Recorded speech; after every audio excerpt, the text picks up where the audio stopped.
Here we go. Ladies and gentlemen, boys and girls, Negroes and Negrettes with hairs in your barrettes, we are here. I am here. We have been yakking in the background as part of the mic check. That's on me. This middle finger's for you, horror. Lay your girl.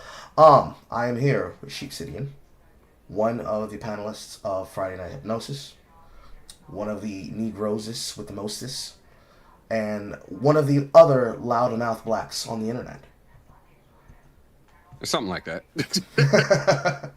It is 3:56 on a Monday afternoon on episode 25 of the Yap-In with Carl. And before we get started, just give him an opportunity to introduce himself, get to know y'all people. Take it away, sir. I shall do just that. What's going on, guys? I am a every now and then kind of streamer, and by every now and then I mean like basically Mondays, Wednesdays, Fridays, and like Saturdays. Show up. I'm a panelist on Saturday Night Hypnosis, and what I do on my streams is just basically play video games and shit talk. That's basically it. It's my escape from like a lot of what's going on the internet, and then like just general life stuff where like I'm spending most of my time outside when the sun's up, and then I have my few hours like at home.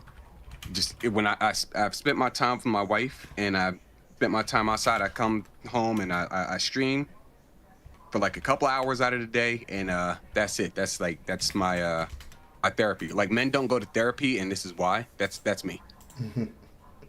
So that's pretty much what I do. I mean, I have a lot of other like side gigs that I do as far as like drawing. I do some commissions for people. I also dabble a little bit in music and some voice work and a lot of other talents. I'm like a jack of all trades, master of like almost nothing, but I enjoy it. So that's just my life, what it's been so far, and I don't think I want it to change anytime soon. I'm pretty much the same way, more or less. I find myself spending more time playing video games than I would cover the news sometimes when the news is like really depressing and I don't want to see it, hear it all the time. But Right. where it matters most, when I crack back this hairline and I put my hair up, that's when you know it's time to get busy. So we were talking about this before we got here, but much with the energy of behind what I want to be able to do with most of the shit I do. I try to community build, especially when it comes to understanding other people and what we can get to understand and learn from each other. Especially when it comes to bringing people into a type of content cycle. So getting somebody on, getting to know them, putting in the time to get that person and groups of people to be on the same page. It's something very normal for me to do with other people, but sometimes it can be difficult. You can't stream all day and expect people to be able to come through at all times. And Right. sometimes, some people, they are not going to be the kind of person that's going to watch every broadcast you do to see when you're streaming and live streaming, because I know I can go for 8 to 16 hours a day doing nothing but playing a video game. And some people are like, where the drama at? Where the content at?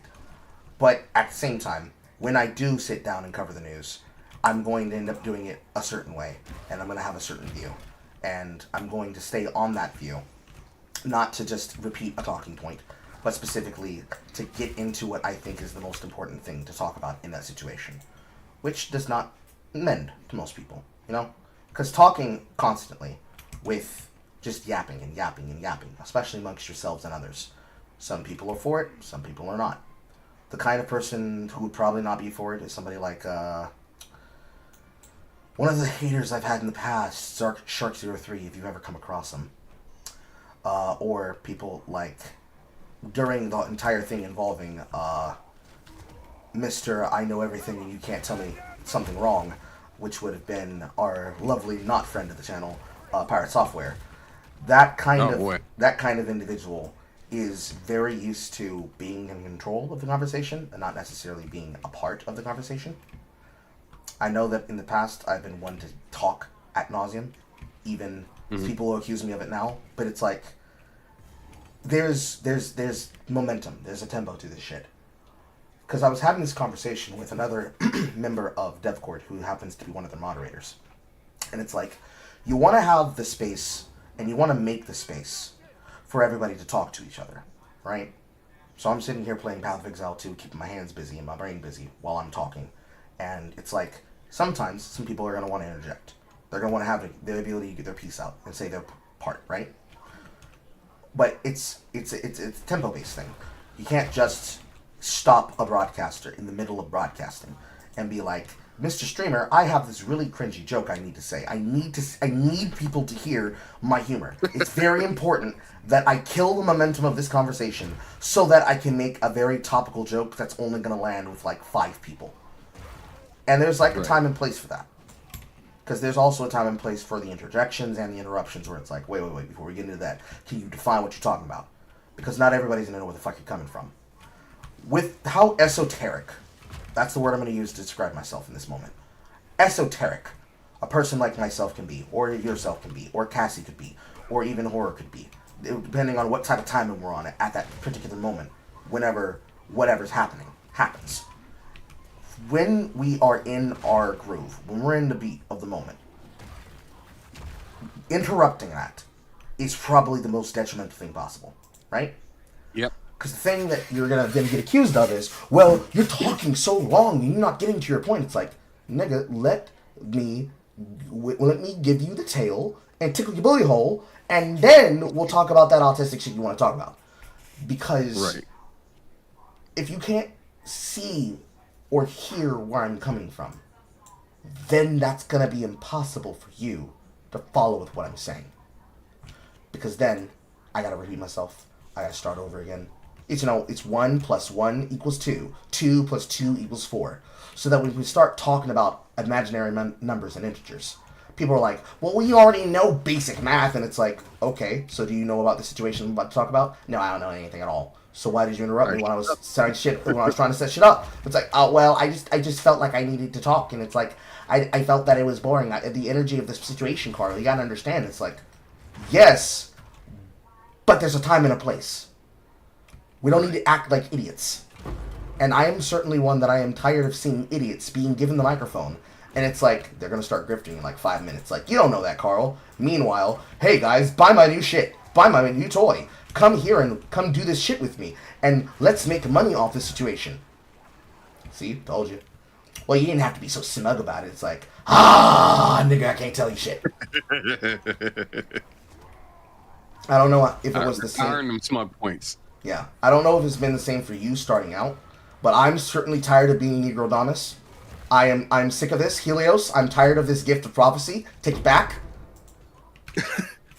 No, I've never been much of a Negrodamus person, but I have wanted to just like, enjoy things. There are plenty of things out there that I've enjoyed and still want to enjoy, but the way that a lot of the winds are blowing right now, they're telling me to just walk away, just leave it be and go do my own thing.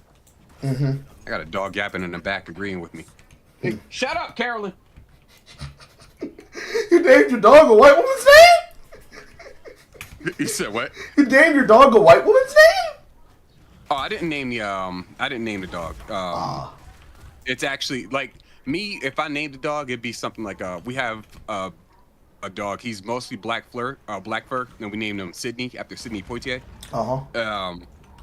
It basically what my wife likes to do is when she has pets in the house, she names them after like famous people. So we have like Sidney Poitier.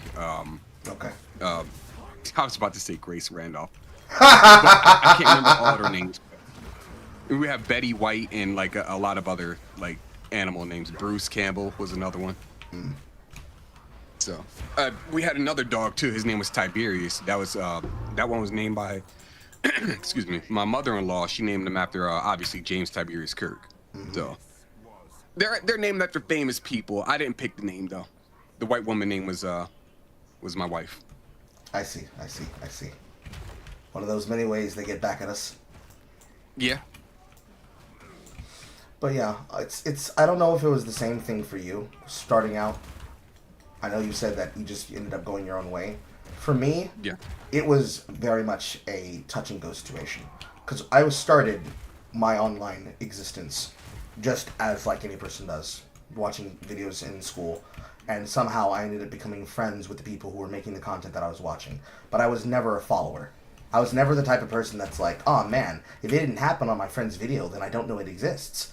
Which it feels like that's the case. I'm certainly a person who could probably stand up, start producing more rip from the headlines news videos as I already did before. But I don't know, something in me started telling me that I just didn't need to constantly produce videos every day, all day. Because doing that does not actually inform people to the opinion, right? Like, I'm Right. more capable of getting into the discussion on what the video is when I'm looking at the details, which requires time. And time is not the friend of any person who wants to cover topical, rip from the headline news. Because by the time you looked into the story, you aren't able It's to. changed. Yeah, the story's changed, and you can't monetize the drama of the story following it from the beginning to the end. When I had first started making content, I just was streaming from in school and in high school, in between putting in and clocking in at my local chicken store, and then eventually my local smoothie store, and then eventually for my late night shifts working the bar rush at a Waffle House that is now, unironically, one of the few locations I've ever seen in my life that has been closed down. Hmm. Unit 63 at Manchester. I was always there, and then that shit's closed, and I think it was because of mold, but I can't fucking tell. But yeah, just constantly live playing video games because why the fuck would I not be? I like games. Right. I could talk about games and talk to people while playing games, like I am right now. But it's like, There you go. stop what I'm doing to go talk about some topical bullshit. I don't know, that seems pretty stupid. Couldn't I just Yeah. talk? Sorry. Oh, you're good. Couldn't I just sit here and talk about the situation while I get a link to the source? And that's not something people want to do. Links, sources, information? No, no, no, no, no, no, no. A repeat talking point from popular person and keep saying it everywhere you can. That's a nice opinion. Where did you get it from? A YouTuber? Yeah, Can't. it's funny. I was actually just talking with my wife about this earlier this morning about how people, for example, with the just to dabble a little bit on the topic of the obvious Collargate situation. Mhm. Everybody's basically like anyone who is on Hassan's side is saying exactly what he said in the video, and it's like you guys, it's just basically the new download, and then everybody else on the opposite end. And which I agree with, because no animal should be mistreated, especially if you are taking care of said animal. You wouldn't treat your child like that. Don't treat an animal like that you're taking care of. It's stupid. But like everybody on that side they're all essentially they're kind of getting to that point where everything's samey as well. So I'm just like, all right, I want to hear none of this Mhm. anymore. I don't care. Just stop it. Just go away. Because when it comes to me covering the news, because I started from the side of doing it with a podcast with somebody who at the time I trusted, even though he was impossible to stay on topic, and people could accuse me of the same. I already talked a little bit about that, especially on like pivoting. They don't see the vision that I see, so can't explain it to them. Just gotta do it. Just gotta rip it. Because I'd prefer them understanding where I'm coming from, so they can see the point I'm making. Especially if it's like a roundabout point. Like if I was to be on a debate with somebody, and if I was somehow the one chosen to be the one responsible to break down to why you cannot let people like Hassan Piker have a platform, and it's like I don't understand the point he's making. It's like maybe you don't understand the point because you don't see the problem with the situation, and it's like, well, why would I need to do that? Isn't it all about money, making money for myself? Like socialism with no house, and it's like this nigga's stupid. Just gotta step out the camera real quick. Just become Lizzie McGuire. This nigga dumb. Oh, pobrecito. How unfortunate for you. Like doing stuff like that, being involved with that, I'd rather not do it. Especially after what happened. Man, September's gonna be a month that nobody's gonna like, and I already don't like my birthday. I don't like getting older. I'm trying to be a child forever, at heart. I get it. That's I forgot who it was I said that to. I think it might have been somebody at work. Where I said, oh no, I said it last night, 2 nights ago, when I was playing Battlefield with Hypno and Kata, where I said, I enjoyed doing this as a child, and now I enjoy doing this as an adult child. Like, that's me. Yeah. Like, I'm the child in my relationship. My wife hates it, but she loves it at the same time. yeah. Like I've gotten to that point where it's like, especially after Charlie Kirk, and that's kind of what like started a lot of that problem for me. Yeah. Like watching the amount of people who it's like, and now we're about to treat this man's death just like every other news drama. I'm like, nope, nope, nope, nope, Yeah, bad juju. I'm rubbing my finger at you and I'm walking away slowly. It was something about that just like becoming a step parent.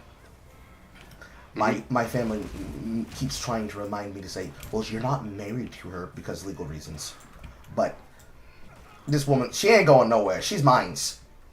Makes sense. Seeing that situation happen, covering that news story, and then just saying, I don't want to cover this no more. I need to know what happens, but I'm not going to put the energy out there in the world and try to treat this like it's every other news story, because it's not. That was the moment where a lot of shit went up and went upskirt, and from there it had to be that either we're serious people and we're serious men, we're serious manly men that know when it's time to cry, or we are not serious men, everything is a joke, and no matter when it is a joke, we're just going to act like this shit is normal. So, Smash doing his constant daily shit with Alyssa, that's normal. But if you question, hey yo, where the story at? Where the news at? I'm trying to learn something. Teach me something. Small, I don't even know what he is. Arian? I swear he's Arian. Small Aryan man, teach me something I don't know. Tell me something I don't already know about the gaming sphere. And this nigga can't tell you shit? Well, come on down to Carl and Carl's. We've got plenty of shit for you to consume here. We'll entertain you for days. You forget you even walked in here. Who are you people? Easy. Done. Who are you people? Like, easy. Done. Simple. Certainly I could get away with words, but I'm not expecting you to put money in my hat. I'm not gonna tap the jar and be like, hey, remember why you're here, folks. Listen, you need to give me money, or you hate black people. And I have that as a running joke. Especially in the commercials that I've taped for jokes that we made in my audience. Because here I call it Cartoon Network. Because Lord knows Cartoon Network is fucking dead. As fuck. Dead as fuck. Dead as fuck. And it was killed by leftists. Damn you, Tim and Eric. But oh boy. The energy of going from place to place and feeling like there ain't nobody that I can talk to creating something of mine, and now all of a sudden here comes a bunch of motherfuckers where it's like, hey, I see you got something special going on here. Can I get in on it? It's like, I don't know. You do some fuck shit to it? No. It's like, just protecting my peace is enough of a problem itself alone. Having to do more protection of that peace so that I don't lose my head, I don't think that feels good. Like, it feels like a bad taste in my mouth. So then, watching everyone else do the same thing too, I had to choose to zig when they zagged, and doesn't help all the time. Probably would get a lot more clout, could probably get a lot more attention, probably get a lot more time if I decided to just start spreading my feet and spreading my opinion where it probably doesn't belong. But I don't think that's what I'm here to do. And when people come to me and say, Carl, why don't you just do this? It'd be so much easier. It's like, yeah, it'd be easier. But who would I be at the end of the day? Exactly. That's actually one of the things that, like when I've streamed, and I'm very, very grateful for the people who have spurred me to continue streaming. I've gotten to monetization, but at the same time, I said I'm not about to censor myself. Like, if I lost my monetization, that's fine. I'm gonna keep saying the same shit that I always do, and that's just me. Like, I'm not gonna I'm not gonna switch up who I am, especially if it's not like it's not consequential. It's not a consequential gig to me. Like, if I walked away from YouTube, I wouldn't be beside myself. Basically, I still got a day job. I'm fine with that. I'll behave over there. But and we don't even really do that either because we're all just a bunch of dudes working in the garage. So you know how that goes. Mm-hmm. But the whole thing is I'm not the kind of person where I'm gonna compromise who I am because I don't know, because the powers that be want me to. That's just my nature. Mm-hmm. It's hard because like I know from my end of things, streaming and being live all the time. The joke that one of my I used to pay him on staff as a editor, and now he just does it for free for me for now, with the promise that eventually I will be able to pay him in the future when I'm more stable. One of my members, he has gone like by several names, but I think the name he's going by now is just Paleoanglianism. The way that he used to say it is like, I go to sleep, Carl is streaming. I wake up, Carl is streaming. Life is good. It's like I am something you can set your watch to. If I am live, it is likely that I'm talking about something or playing a video game while talking about something. Or I'm reacting to something like anyone. But unlike those who find themselves in Asmongold but X, being Asmongold but black comes with some caveats. One of the first being that when I tried to do conversations with other people, like Set Alpha, one of the things that became very obvious to me when he came to me and that what happened there, similar to what happened when I talked to Arthur Samowski on my original account. I don't know if you even recognize me on this one, but when I approached him when he was having people talk about his roguelike game, Soul Ash 2, because he was in the news drama cycle because his game has a full sim system, like the original roguelikes, Ancient Domains of Mystery, NetHack. I think more people would be associated with things like Caves of Quid because they were popular before they realized that they're leftists and they hate you. His game, Soul Ash 2, very much in the same vein as that, and another game that I recently picked up, which is The Doors of Trithius. They are roguelikes. They are not for the faint of heart. These are autism simulators through and through. For sure. much like the game I'm currently playing, which is Path of Exile, but that one was designed for newcomers, so that they didn't feel left out. It is not the kind of thing for the faint of heart. And his particular news story was that in his game sim, in order for your character to get a family, they have to marry somebody inside of their town system and or clan. And it has to be somebody of the opposite sex, because he didn't design an adoption system yet. It wasn't up for discussion or something. It was just he hadn't gotten there. He's busy programming a war system. Nigga does not have time for the niche of, oh yes, I'm going to have lesbian and gay male lover situations. Kind of similar to the news story that happened around Kingdom Come Deliverance and Stardew Valley and shit. So it's one of the things that kind of baffles me because like while I'm not a digital game developer, I am working on my own tabletop like system, a whole new ass system, because I don't like what's happening with like the landscape as it is, so I'm going to make my own shit. But I understand like from the devs perspective how that can be infuriating. Like, you're creating something for people to enjoy, get involved in, create a community on, and do their thing. And they're just basically pointing at you and for a lack of better terms, cracking the whip, saying, "Hey, make what I want, mm-hmm. include what I want." And it's like, that's not what my vision is right now. I got other things I need to line up first. I can't worry about these ducks when those ducks right here, I can't worry about those ducks when these ducks right here are not in a row. Like give me a second. Yeah, exactly. Just like I was saying earlier. Like these ducks ain't even hatched yet. Why am I worrying about them? I'm not worried about this shit. It's like, well, you have to be. Don't you want to be able to get the right audiences? I'm like, I want a audience, not the right audience. When the right audience will come to me in time. And then from there, it spirals off, right? So, when it came to that situation ended up good. He gave me both Soul Ash 1 and Soul Ash 2 for free. He didn't have to. Because what I wanted to do is I wanted to talk to him about the game. Because I'm the kind of person that's like, damn, I'm like, hate on this guy. What's he doing in this game? Tell me what's happening in the game, though. Oh my god, it is crack.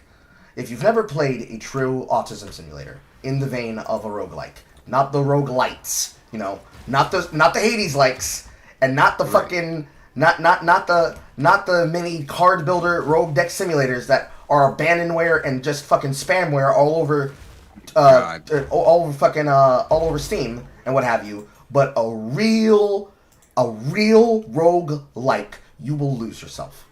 You will forget that time exists, and that's what happens to me. You're gonna start playing it, maybe you'll die a couple of times, and it'll be like, damn. But they are designed where it's like, I want to understand how the system works, and then what you thought was an hour is actually 5 days. Yeah. For some people, during the Game Awards earlier this year, that was Balatro. And Balatro, as well as the other game that won, which was the upstart in the face of the industry, amongst the likes of Alana Pierce and the rest of them, Astrobot. That is a game that deserved its flowers, both of them. Yeah. Because one of them is a recognition of the camaraderie that was built over the years of the actual games that made up the background of your childhood, right? So when I was suffering through the video game known as Autism Black Simulator 2020K, now featuring real black women, also known as South of Midnight, this game is trying to be multiple things at once and failing at almost all of them, with the exception of the art design. If you took the art design in that game and you made it an entirely different game, that game would slap so fucking hard. It's what Dustborn wanted to be, but failed at. And just like games like Dustborn, there's some type of good you could find out of them. But they are bad. And they are bad because they were designed to be a message, not designed to be a game. That game was basically trying to take the style of all of the games that would have been honored by Astrobot. It took Jak and Daxter, it took Sly Cooper and the Devious Arcanus and its franchise, it took Ratchet and Clank, and it took parts of the old Rayman. Not Rayman Legends and Rayman Origins, but Rayman 1, 2, and 3, and Great Escape and Rayman Revolution. And it took those games... some Infamous inspiration behind it, too? Some Infamous... some obvious character action trying to play on Bayonetta and Devil May Cry, which that was the weirdest part of the system. It's like, why are you giving me this system when this is very clearly a story-first game? I don't need a combo system. This ain't no combo mad. If I wanted a combo mad, I'd be playing Devil May Cry 5. Right. Like, I'm trying to untake all this lore, I'm trying to intake your worldview, and it's like, okay, so you're taking African-American folklore, alright? Cool. You're trying to make, basically, Alice in Wonderland, but black. First off, why are you mixing mythologies? Just because we're black people does not mean that if you come from the islands and you believe in hoodoo, that hoodoo is the same as voodoo. That's Louisiana, that's southern-based. Then you're taking characters that effectively is like a Georgia sea monster, they're our version of a Nessie, and you're combining it with all of this other folklore, and you're getting it wrong. And I don't just mean like a couple of things wrong, like they drew the wrong symbol in the wrong place, which they did that too. But no, you are literally mixing metaphors and mixing mythologies to the point where you expect me to believe you know what you're talking about, when while you're trying to make these mythical creatures work, you unironically are calling it the wrong name, using the wrong symbol, using the wrong mythology, and then you have the audacity to sit here on all of these goddamn talk shows and all of these performance shows, and you want to call this black-owned Black Pride. While insulting your first lead artist because she wasn't being politically black enough. Nigga, get the fuck out of here. Yeah, I remember that. I remember Epic Mike was probably the one that was hitting that bell the hardest about how they basically they replaced the voice actress on that game, like mid-productions. Like why? What'd she do? What's the problem here? Like, it's just so stupid. And then when you actually experience it and you get through all of that content, you try to give the game a fair shake. At the end of the day, I, like Niru, another person I've gotten to get to know, I'm just sitting there like, again, where's the content? How am I supposed to be entertained with this? This is not enough. Right. I need more material. And You experience that, and you go through that, and you play that. And much like with Soul Ash 2, which I tried to do right by Arthur, but it just didn't end up working out the way I wanted to, but he was still friendly and amicable with me. At least I hope so. And then you see what happened there at the game show, with them actively trying to push trash, actual trash, and get Alana a fucking voice acting career by getting her started in that game Dispatch. Hot off the presses and hot off the heels of her lying about her credentials for God of War. Getting proven as having lied about it. Tried to delete the evidence for it. You want me to put my energy behind that.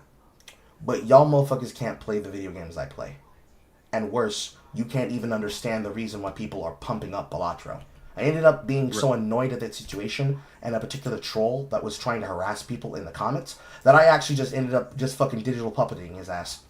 Because when you saw it for what it is, and really this is the key core part of it, games like this, like Balatro, and like, I guess you could say Hades 2, because Hades and Hades 2, even though they're liked by the wrong type of people, they're still fun games. They deserve their flowers, and they need to be watered. You can't just keep saying, oh, there's nothing to play, there's thousands of games and none of them are good. You actually have to water your flowers. Take your wins and fucking accept that you have won something. And don't say, oh, well, we're not winning harder. Nigga, we're winning. We got good shit to do. There are games to play. There's people that's pretty much what that's what my mentality has been as well. Is like over the past, like, I guess you could say half a decade or so, like a little over half a decade, I should say.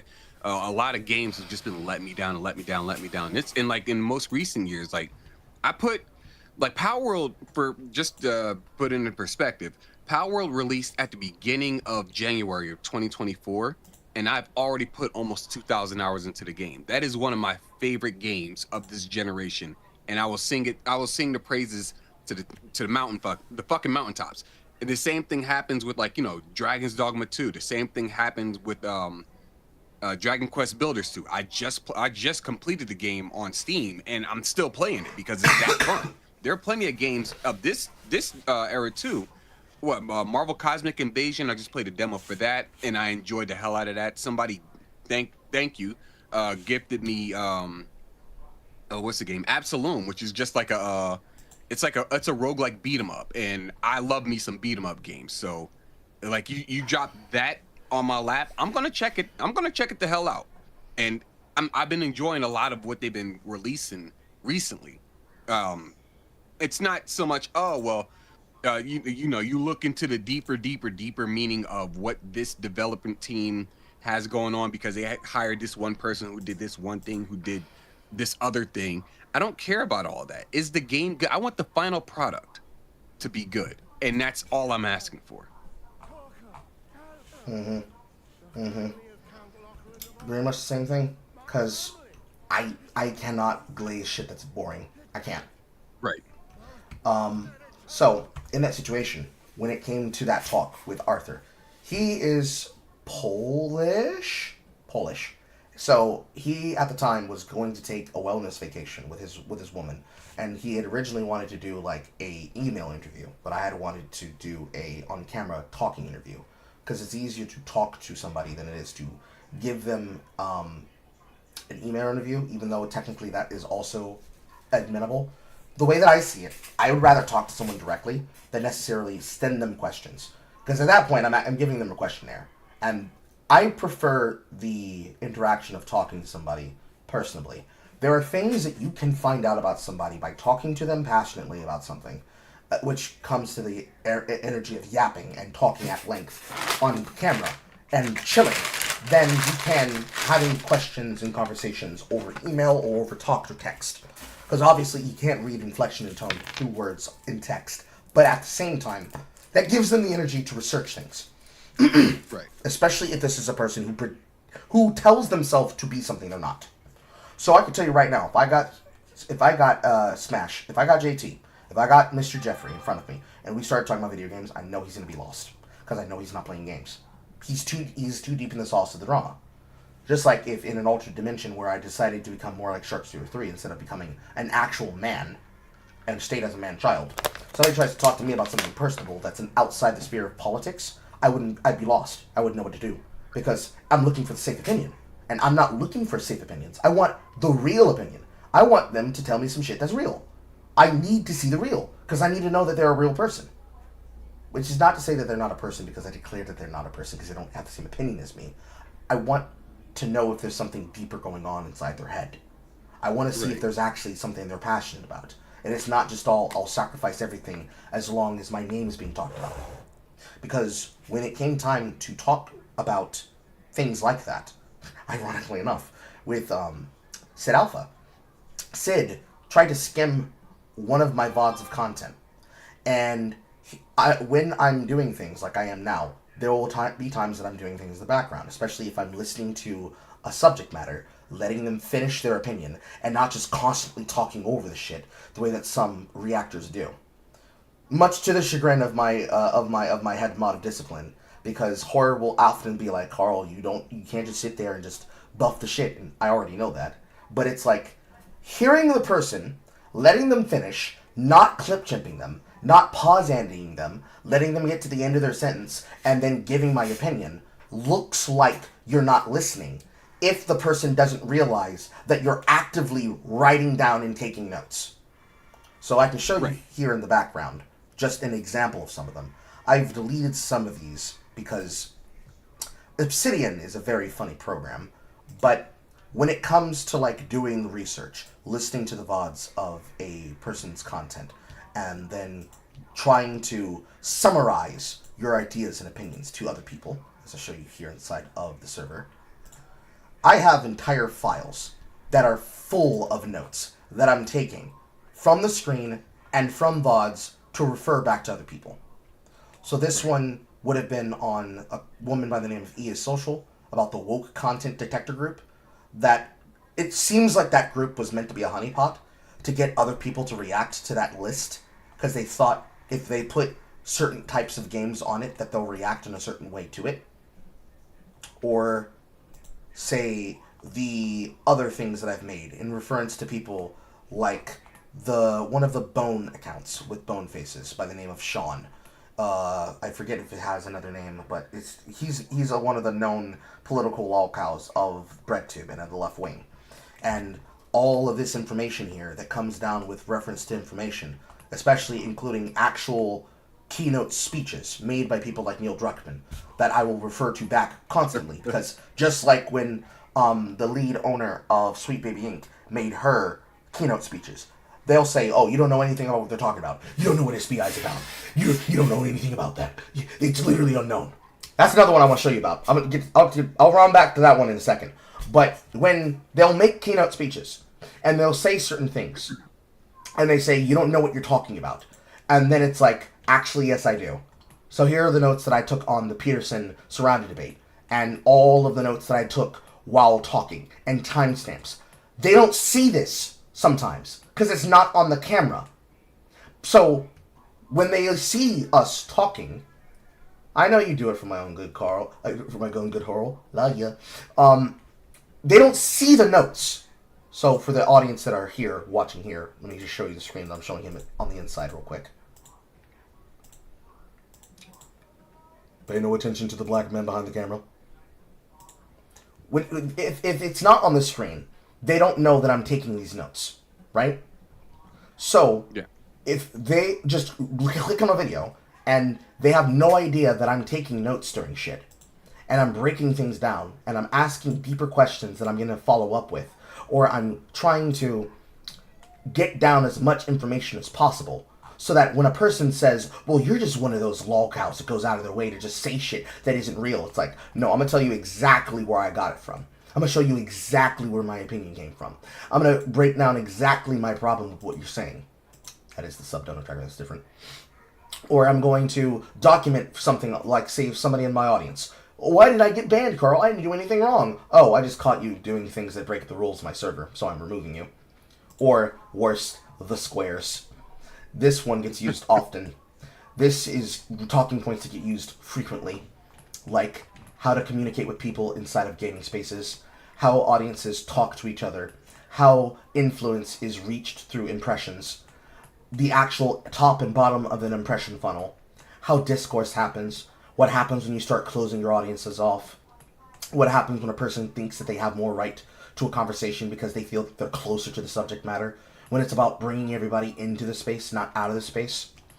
What happens when communities and companies try to put paying customers and consumers against the developers and the publishing companies because the shareholder gets in between them, and they think that a bean counter matters more than the community you built, so that when Xbox owns and buys things like Activision, Blizzard, King, Microsoft, and combine into a bigger conglomerate, all of these companies get put into the COD mines or into the new game mines, and you never see or hear from them again, except when they're allowed to make a game. Or when companies like Nintendo make the Switch 2 as a means of trying to control your ability to play the games that you already own, by then banning you from using tools that allow you to source what you purchased into a ROM dumper, so you can basically put all of your games on one disc. And they create proprietary software that basically bricks your Nintendo Switch 2, so that the only way you can get these games is either to buy them directly from the shop, new, in package, can't get it at a lower reduced rate, or you just outright pirate it. Or the one that ended up getting started because of pirate software, when you are a content creator who makes a name for yourself acting like an asshole everywhere, and you go into places like New World, extreme high loot, high raid, clan environment PvP, and you get fucking taken for your bag. Or, worse, if you end up like me, being harassed by somebody when I was playing Once Human the first time. They created an entire group of people to harass and stalk me about that. And it only came to a head because I finally got the leader where I wanted him. And I got him to say the exact same shit he'd always been saying on camera. And then I showed it to the moderators, and they're like, "Oh, that's what you're talking about!" And they finally handled it. Or, famously, Pirate Software talking shit about off-brand games and talking shit about people criticizing him and talking shit about people talking about stop killing games, and the entire gaming community, as you can see here, Pirate Software bent over getting his ass pounded by the entirety of the internet, leading to him having to save face and shit. If they don't know the context behind it, and they don't know that that's something that you're doing, then you look like you're a slop tuber that's copying off somebody. And what happened with Sid is that he did that thing. He looked at a little bit of my views, and he thought Balatro was gambling. I don't know if you've played Balatro. I don't know if you've played Balatro, but it's not real money. It's literally a number go up sim. It's like Newbie's Number Generator or Clover Pit, another game like it that's come out recently. They are big number go up sims with roguelike elements. You have to figure out a build and get to the point where number go up big. He saw that on the screen, thought that I was stealing content, and then also thought that I was promoting gambling.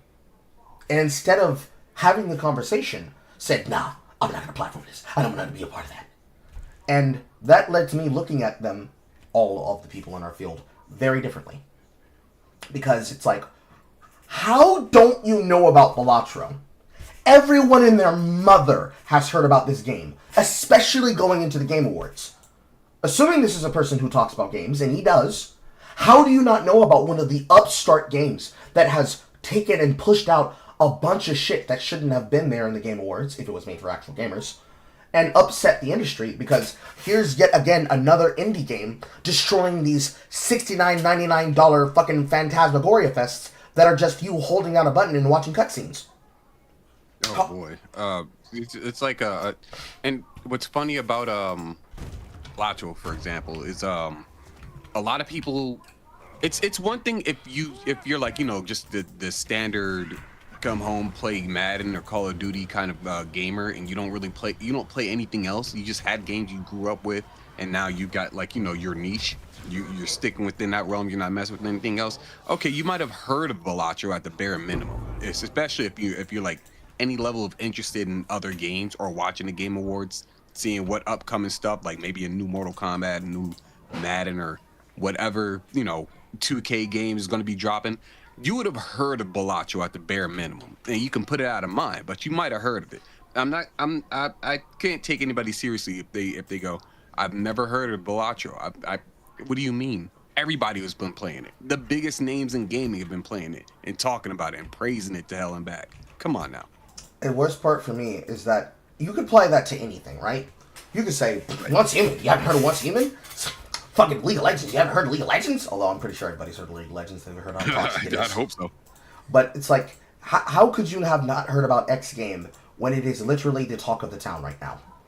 And in moments like that, that's why I have to take the back foot and think, I think he might actually be dumb.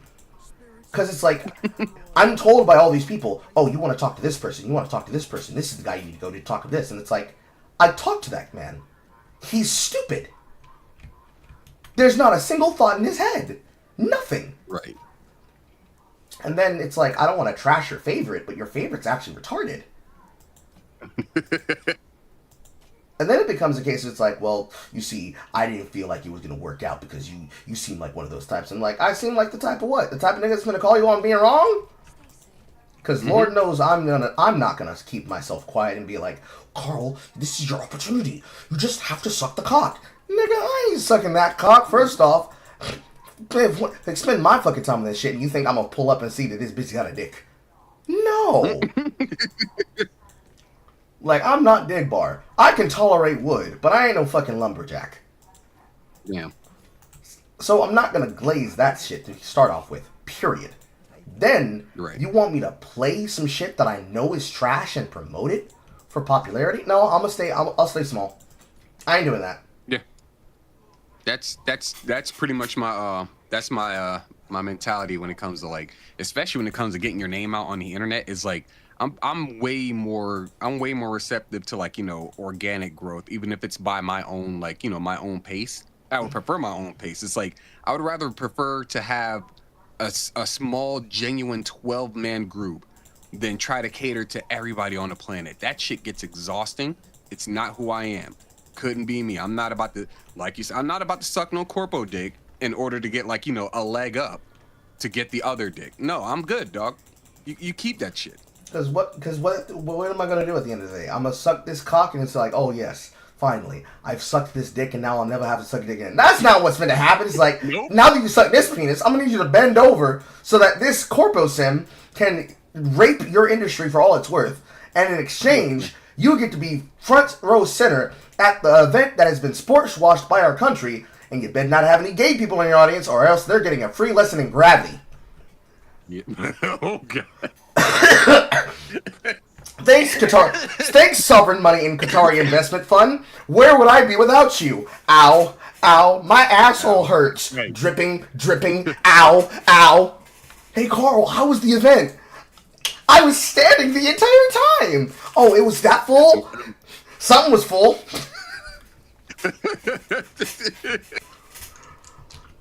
And worse off. Watch some people learn how Isaac Newton's first law happens.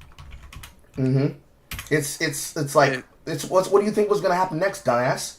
It's like being an OnlyFans star. It's like, oh yes, I'm gonna promote myself, I'm gonna promote my body, and people are gonna come because they want to be a part of my community and they like me for who I am.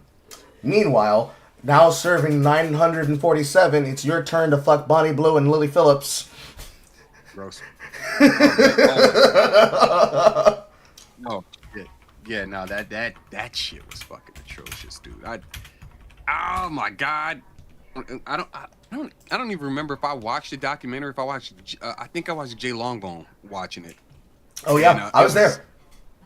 It was. Oh, so yeah, that's true. That's true. So yeah, it was just not.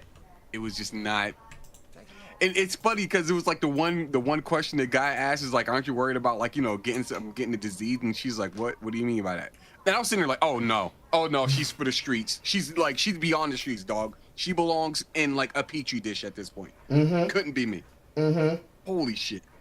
Cause that shit that riled my skin in a different way. Cause I had already known about the Ayala girl, who, if you didn't know about that one, that was like the thing before that shit happened.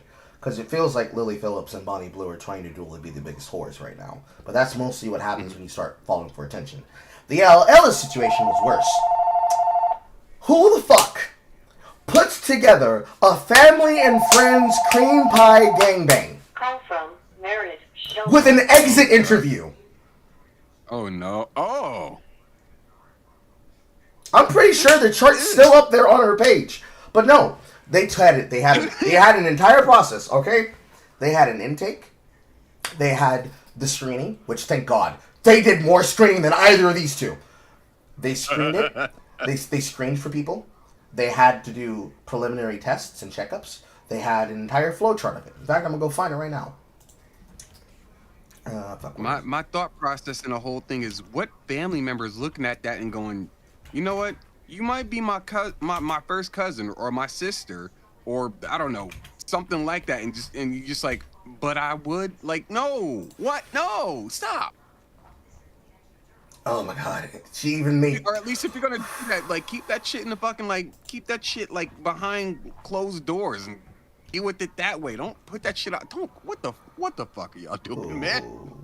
I can't show this on screen, but those of you who are inside of the Discord, you can be able to go and see this. I will give you guys like 2 minutes to join as I put this image up for you. Oh no. Oh, it's worse than I thought, because I never went through and did all the shit that I'm doing right now. They made stickers and bathrobes. They made souvenir stickers and bathrobes. Okay, so here's the bathrobe. I went to the Ayala B-Day gangbang, and all I got was this bathrobe and to also fuck a porn star. And then they had fluffers, obviously, in the pre-gangbang huddle. Like, all right, girls, let's get ready. 1, 2, 3, slutbags! And then, as you do, I went to the Ella birthday gangbang, and all I got was this scrappy sticker, and it's made with clip art elements directly out of fucking Microsoft Office. Yeah, that's what I was saying is I said Microsoft Word, but yeah, like it's Office font. It's Office font and Office images. That's. Now, gotta go find the chart, but... Oh, no, here it is. So, they had a flow chart of all of the people. 1,604 people responded to the survey. 828 failed the autofilter. Then, another out of that original 1,604. 776 passed the autofilter. 32 of those got filtered by the manual filter. Then, 448 passed the manual filter, but they did not contact 197 of them. Then, they contacted 251 out of that number. 143 did not respond. Of the people they contacted, 83 were interviewed, 21 were rejected, and out of that group that was then bypassed from the interview, 25 of those were friends. 87 people got invited. 31 people did not get a ticket. 56 people got a ticket, but 13 people canceled. 43 people did STI tests. 1 person didn't show. 42 people showed up. 5 people did not have sex with her. 37 people penetrated her. 17 people came in her. 5 people came in a fluffer. And 15 people did not nut. All of this free open posted to her Substack. That's depressing. That is so fucking depressing. If you look at this... I mean... No, you go ahead. This shit had to have like 18 firewalls for random niggas to just show up and just like do their thing on or around you. Like, oh my god, bro. Like, listen, I make this joke more times than often. If in video games, if I'm playing as a girl, I'm gonna make all the misogynistic jokes against myself. But I keep that shit in fiction realm. Like, that's all fiction. This is real life, bro. We're dealing with some real shit right here. This shit is dangerous, dog. And then you have to think about this, right? Because this is the shit that you always worry about when it comes to the e-girls inside of the gaming space. Because Lord knows, so many of them try to sell themselves on sex. VTubers too. Especially the ones that are screaming at the top of their lungs, I need to be bred, I need to be bred. And that's basically their entire method of promoting themselves. Oh, yeah. This is the autistic woman who spurgs, and she also wants lots of cock.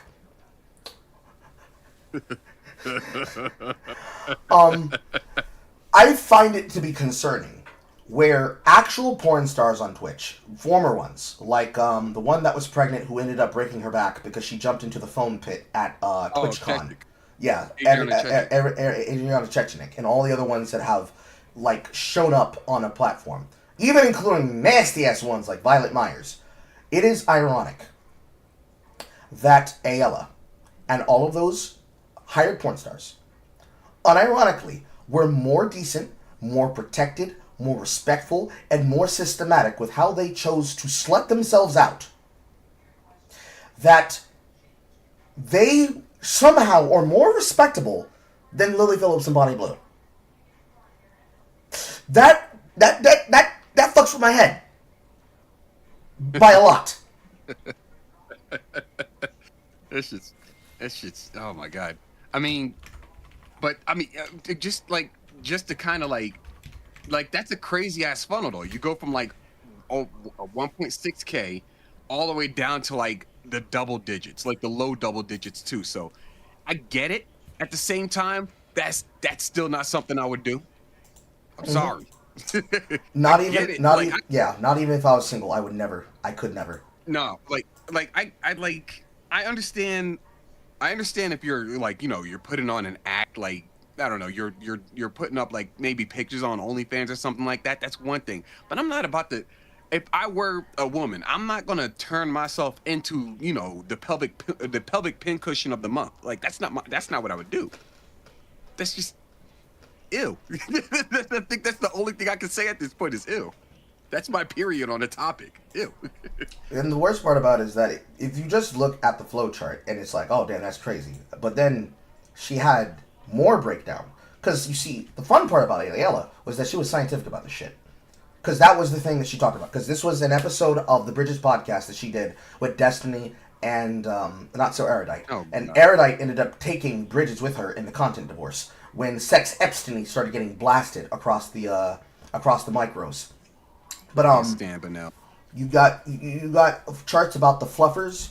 You've got the chart about what people were doing in the first round, the second round, the break, the little cartouche that went along with the invitations that they were sending, and then all the other shit that was happening in the background. Like, hey guys, I know we're here to have sex with people, but how about party games like Party wits, games? like wits and wagers, or cardinality, or rationality, cardinality, like, and then the responses about how fun it was. How many orgasms did you have? Over the last 3 months, how much were you having sex, if at all? How much did you have? Shit. How many people did you do vaginal and oral with? And then her being proud about this shit. And it's like, bro, I got railed by 6 different people. And I have a glow about me. I'm so happy. My soul is joyous. I am nourished. No, well, I don't know what's more alarming, that she's happy about that, about being like, a real life, not actually powerful succubus, or that over 2,000 people also like agreed with her on it. Yeah. Like, when you look at that in the whole, especially with how that crossed over into all the spears at the same time, especially when I saw Jay was covering it, and I was like, well, ain't no reason for me to cover it. Jay's already gotten on top of it. It's like, I used to be an escort. I used to do this shit unironically, for real. Back before I became more serious in my content creation.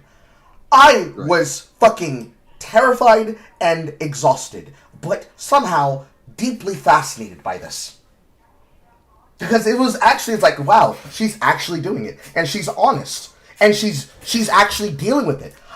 I have to respect her. Because you have somebody like Sigarusa, Amaranth, or any of the other fucking ethos go onto a platform, which I think the more popular one people would have recognized is Morpie, who's got to deal with Brazzers. Oh, God. Her. Or Alinity, who ended up making a deal with Jerkmate, of all places. And Netflix. And Netflix, apparently. Like, you look at them and the shit that they were doing before, and them just sitting in front of a camera while wearing little to nothing or trying to bait you to click on the thumbnail to look at them, or that one really obese fat woman by the name of Thickerita, just out here with her titties out and oiled and exposed on camera. Oh, Thickerita? Yes, Thickerita. Like the fucking Pokemon. Yes, like the Pokemon. Like the Pokemon. My statement is I hate. That's it. I hate. Like, Jesus Christ. I was like, I couldn't believe what I was seeing. And it's not even from like my background. It's like, wow. I actually trust the slut more than I trust you bitches. Yeah. And then, because I have the clip for this, because I've been delaying making this video, because the last time this guy showed up, he was one of the many defenders that was trying to protect Sweet Baby Inc. Let me find the clip real quick. My screen needs to load. Do you remember that African American man, with the orange shirt? I'm gonna pull up my video that I made about him, just in case you don't remember who I'm talking about. But you remember when Sweet Baby Inc. was getting exposed, but during the time when they were talking about Kill the Justice League, and they were having them run a lot of defense for Chris Kindred and for the two owners, both David Bedard and I don't know why, Ken Belair. I don't know why her name was not coming to my brain. Maybe it's because I know that she's a Canadian French, and my brain's like, you. She's one of the lesser French. Canadian French, you.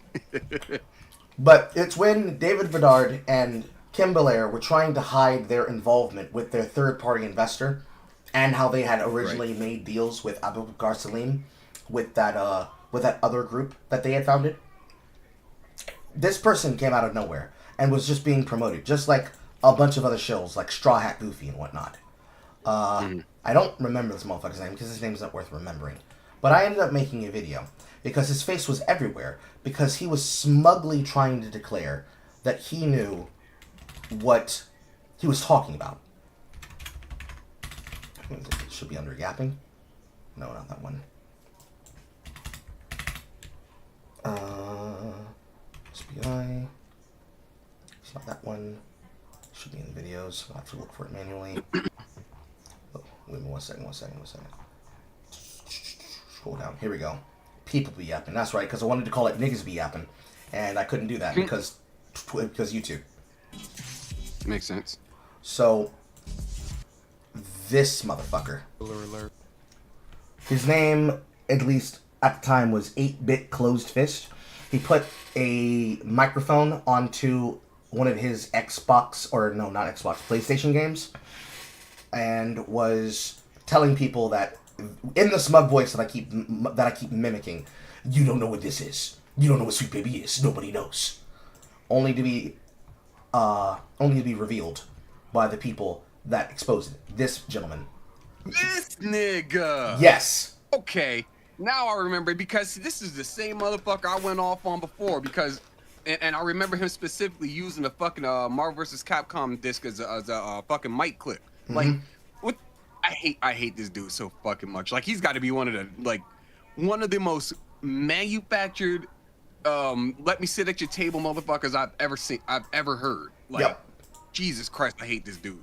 Like, there are plenty of TikTok. There's plenty of fucking lolcows like this on TikTok, because they breed there. That's where they went to hide when they started getting off of YouTube.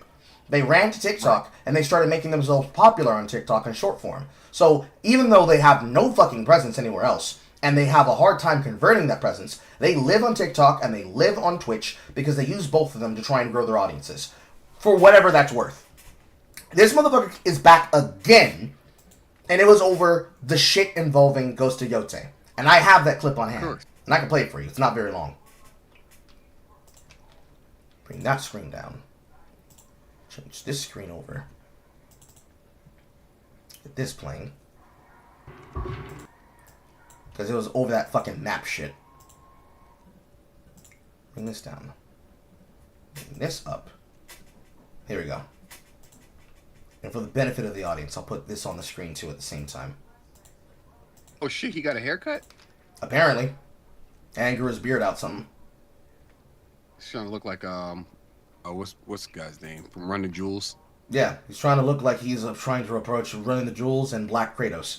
And this time the disc is I don't know what version of Mass Effect that is. That's 3. That's Mass Effect 3. Either 3. No, that's Andromeda. Mm-hmm. That's PS4 Andromeda. And then this clip came from that account from It's New Yokio. This map shooting Ghost of Yote's ass. It just ended up planting X on the map entirely until it locks in. I'm not a cartographer. At the time when I saw this, I did not look at it like for anything, because I did not see the glowing white box. But at the same time, the giant glowing off-white box on a off-white background map, that's kind of hard to see actually. But You gonna fucking lose it when you hear his opinion. Uh-oh. Throw your PlayStation away. It took him a minute, over 60 seconds, to figure out where to put that piece. Take your time, match the puzzle, elementary work. But everybody that complains about yellow paint. So before we even hear what the full opinion is, because obviously he's clip jumping, he's making an example of this guy. The nigga wants to open his mouth about yellow paint syndrome and the yellow plague syndrome in game design for game direction. Meanwhile, on the other side of that issue, you've got people like Lana Pierce trying to make an argument to expand the reach of disability to use, even though certain people depend on it. That was a burp. Even though certain people depend on it, and it is a legitimate case in the factor of things that could be a disability if you let them. And there's a very important caveat to why this would matter. Like the situational disability of being hostaged in a match where you cannot pause the video game. Right. Or the one that ended up going viral when she said it, the situational disability of being a parent, having a child that needs something from you from the other room. Trying to tie that into an argument about a game that already is being made viral for reasons that actually aren't good. In my opinion, I have to agree with Miru, it's a mid-ass game. I care less about mid games being mid because they are upgrade-likes to me. They are game movie upgrade-likes or upgrade-a-thons. Just like the old collectathons of yesteryear from Rare, Ratchet and Clank, or Banjo-Kazooie, or Ukulele, which tried to invent it. They even made a remake of Ukulele called Replayly. All of those games back then, those are collectathons. These games, these movie games, they are one part movie, one part upgrade tree. So, upgrade-likes. They are all the same. They all have a similar tree of upgrades. It doesn't matter if it's God of War. It doesn't matter if it's The Last of Us Parts 1 and 2. It doesn't even matter if it's technically things that would have started the trend back when Amy had invented it at Crystal Dynamics with the likes of Legacy of Kain. They are all upgrade-likes. But where the older games would have done so thematically over time, the way that you would have through something like Jak and Daxter, or Ratchet and Clank, or what have you, these games, it's literally, here's a thing, here's environment, here's lore, and here's a random upgrade system. This sounds a lot like the game I just trashed not too long ago, which was South of Midnight, or even ironically, Dustborn. Everybody remembers those games, right? Which one's Dustborn again? Dustborn was the one where you were supposed to be traveling across a United States that was technically. No, I know which one that was. that game. I mean, that one in Concord got memory hole, but the Concord's not the same thing. Mm-hmm. I got you. Yeah, but these upgrade-alikes, they are very mid, and they're meant to be played by people like him. And yet, here he is trying to latch onto a conversation and a topic that has nothing to do with anything else. Because this nigga's just dumb, okay? The person who's playing the game in the background there, they are impatient and they are dumb. This is probably not the game for them. And that's okay. However, he seeks to tell somebody a lie about Ghost of Yote to protect it because he wants to talk shit to people like me. Which is this conversation then continues from the next point he's about to make. Trey is telling you how to figure out the puzzle 2 seconds in.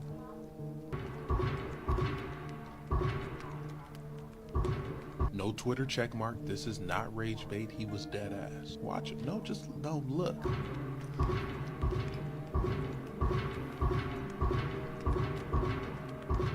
And these are the people that go in comment sections saying that it ain't that deep.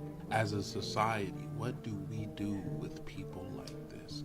The same thing we do with niggas like you. We ignore your dumbass opinions looking like fucking R. Kelly 5 years after he's been in jail for fucking 6 months. Like, what are we doing? What are you talking about? Because if you notice in this clip here, where the first part of the clip shows the square, when you get to this part of the clip, you can clearly see that he has manipulated the screen to make it appear as though the person's just fucking around and doesn't know what he's doing. Which maybe that was the case when the box wasn't there. But you have clearly manipulated this so you can pull this nigga out and make fun of him. Nigga, play the game I'm playing right now. Let's see you do it. Bet you can't do it.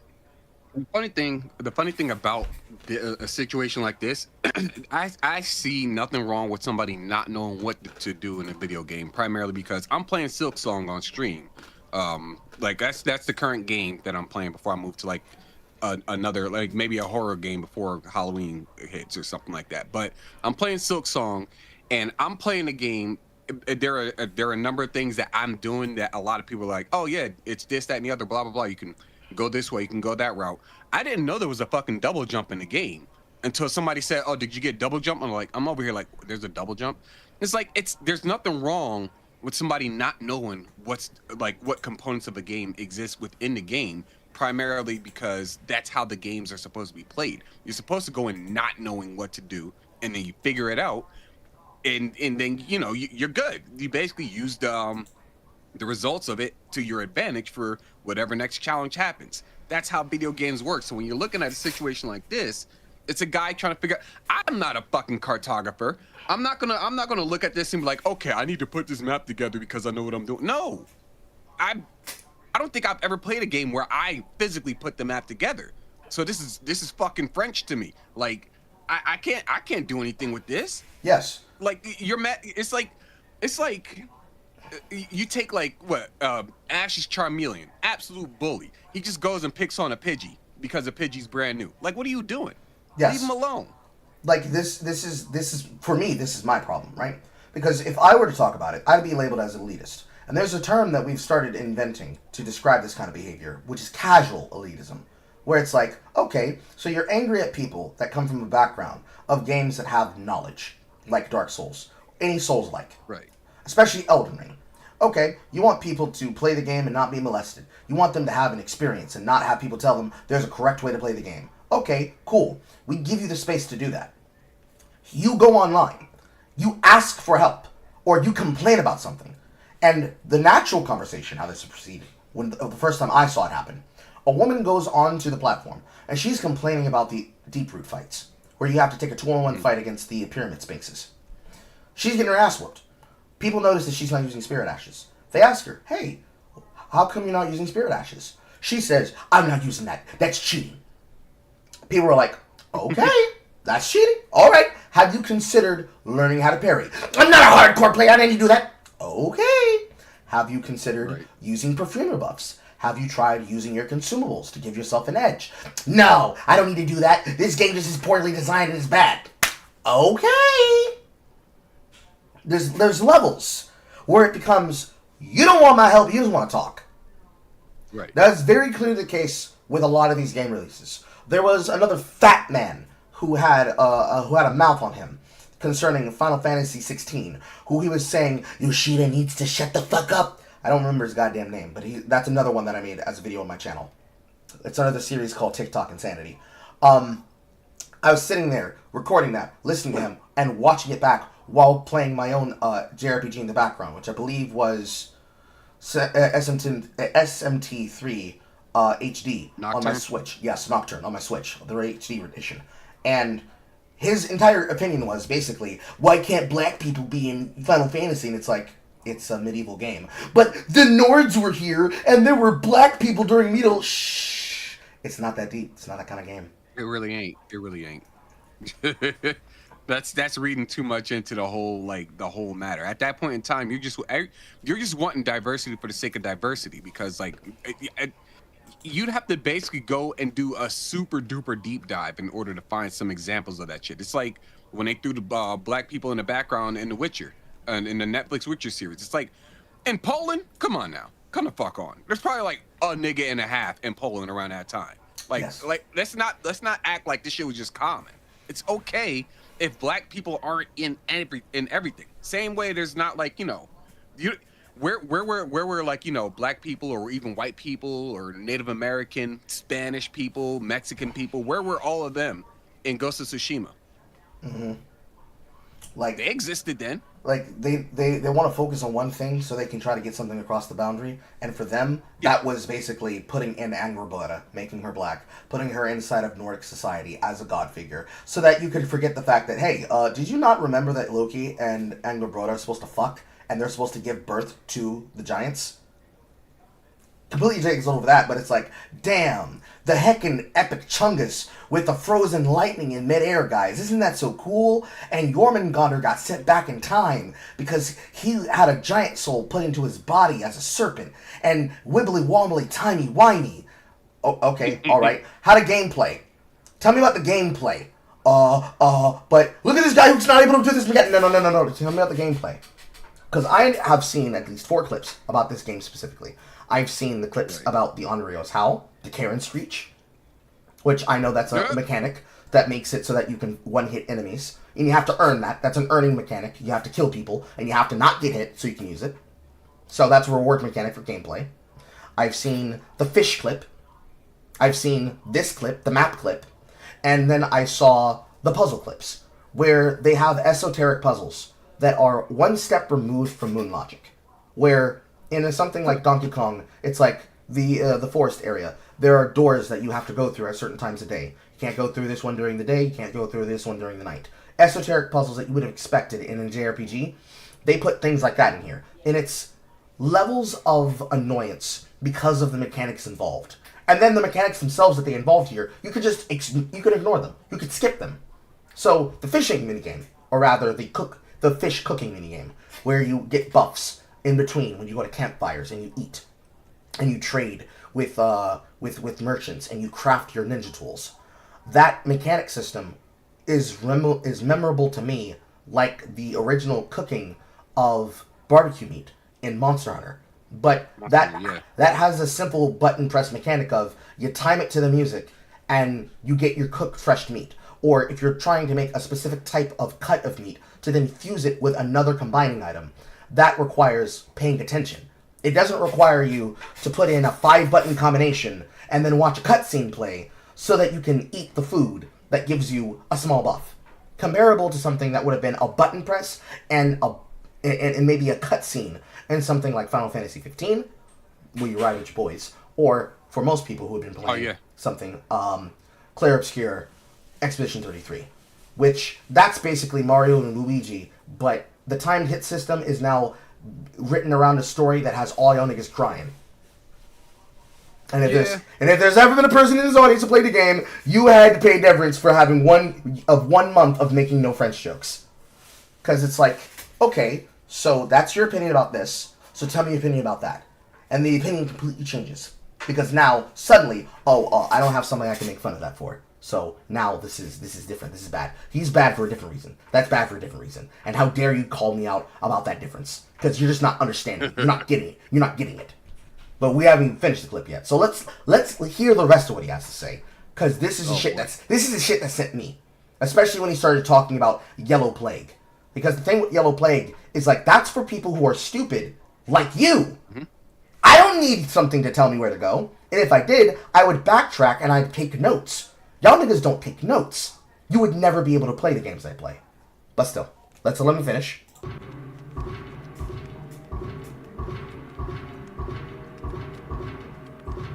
And these are the people that go in comment sections saying that it ain't that deep. As a society, what do we do with people like this? Should they have access to the internet? I don't know. Should we have them do a few worksheets before they sign online? Probably.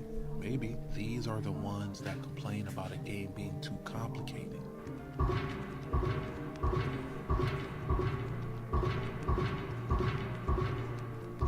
It's embarrassing. Make sure you tap in for more video game discussions. And then you see here, it cuts back into where whenever it gives an auto assistance to show you where the map goes, that he's just pretending like he was not specifically looking at the video VOD with it removed. And then even then, when I pause it like this, you can see what I'm talking about, right? How, if they're not paying attention, how are they going to notice that off-white white box on this off-white dark background where they're moving this thing around until they swipe it over it? Because, he probably doesn't notice. They might be that simple. But still, that's not fair. You try to have this conversation with them. And you try to show them the difference on what we're talking about. And it's like, okay, so you had all this energy for this, right? So where is that for fucking Insomniac Spider-Man? Where is this level of energy for them getting the wrong flag on your character? Where was all this energy when you had a character have a fucking costume change because they signed a fucking deal with Adidas? Yeah. Where's this energy for the fucking... Where was this energy for the comic book when this nigga comes out here with a fucking energy sword? Like this nigga is showing up in an episode of goddamn The Flash on CW. Yeah, or Yu Yu Hakusho. Like, I don't know. There's no such thing as consistency with these people. It's always I want to have the better position in any argument, even if it goes against what I said previously. Like that's the only way that I believe these people can function. Because looking at Ghost of Yote, I have my personal gripes with Erika Ishii. I don't like. I'm not going to drag that into why I don't like this game or why I'm not interested in the game. I wanted more Jin Sakai, and that's all I'm asking for. This isn't Jin Sakai, so I don't want to play it. That easy. I don't care if the game is good. I don't care if the game does gangbusters. I don't want to play it because it's not what I want. So I'm not going to put my energy into it. And then, like, you know, you have people who do want to play the game but can't figure out a map, or they're probably fucking around with the map. It doesn't matter to me.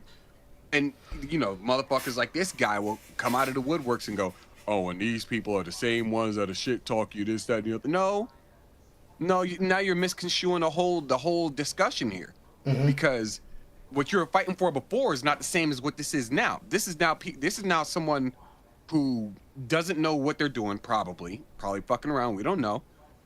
And prior to that, they made it too fucking easy to figure out what was going on. So I don't understand.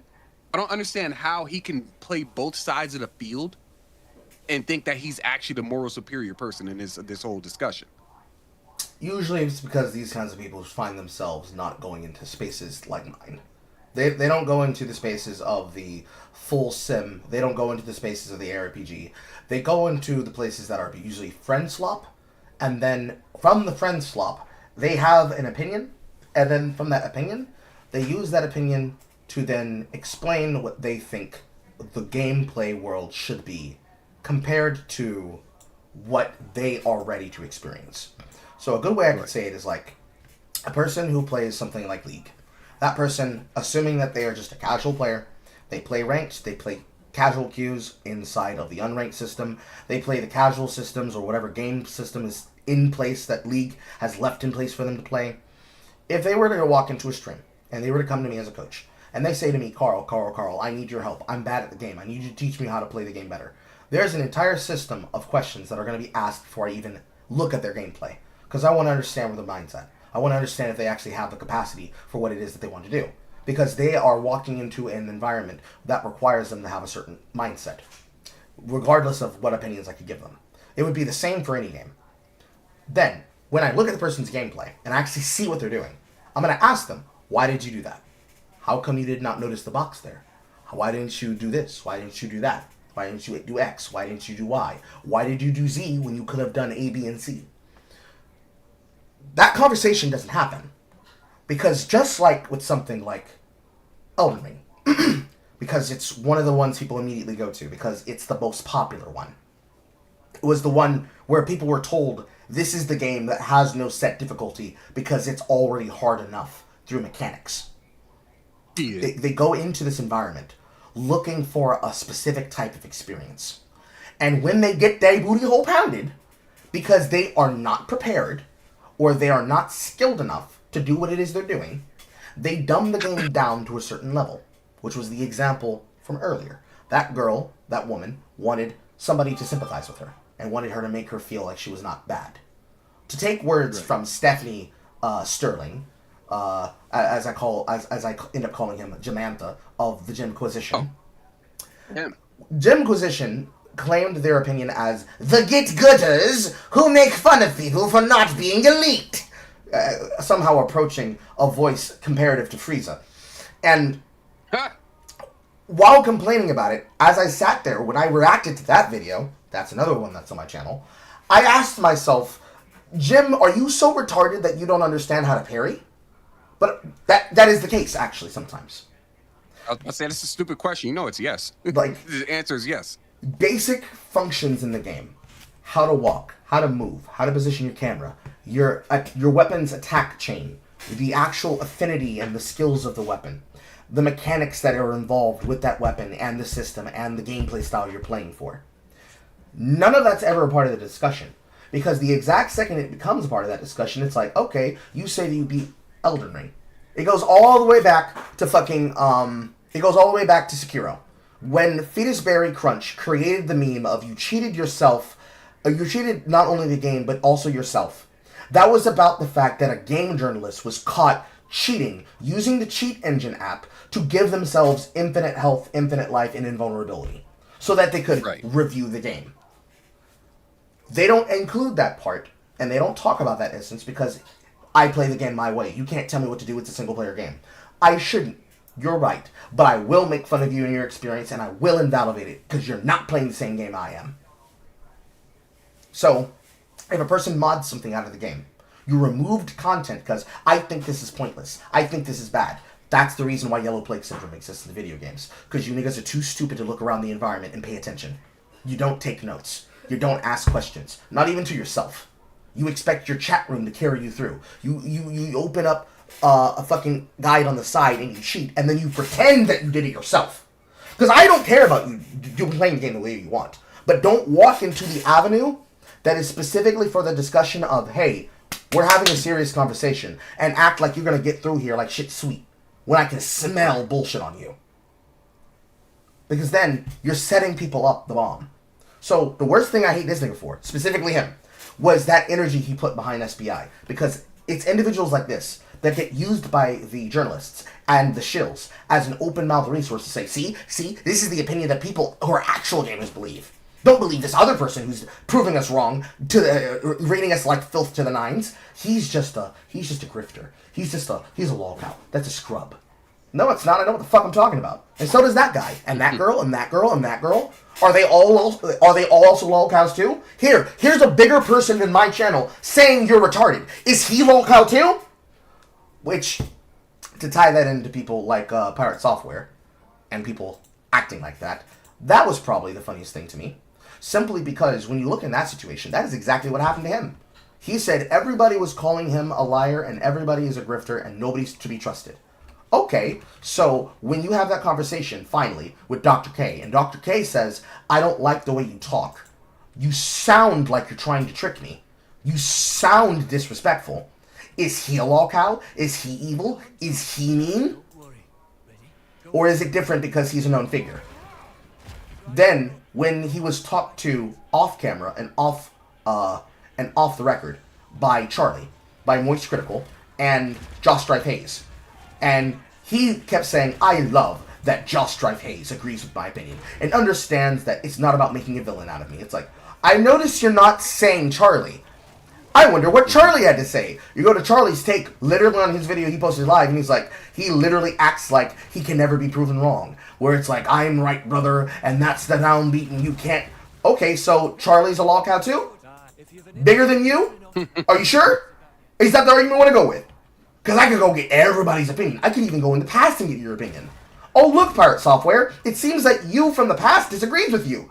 Oh, that's weird! Are you a lolcow now? It goes to a dimension where it's like, I chase you down the rabbit hole, and I start finding your opinions.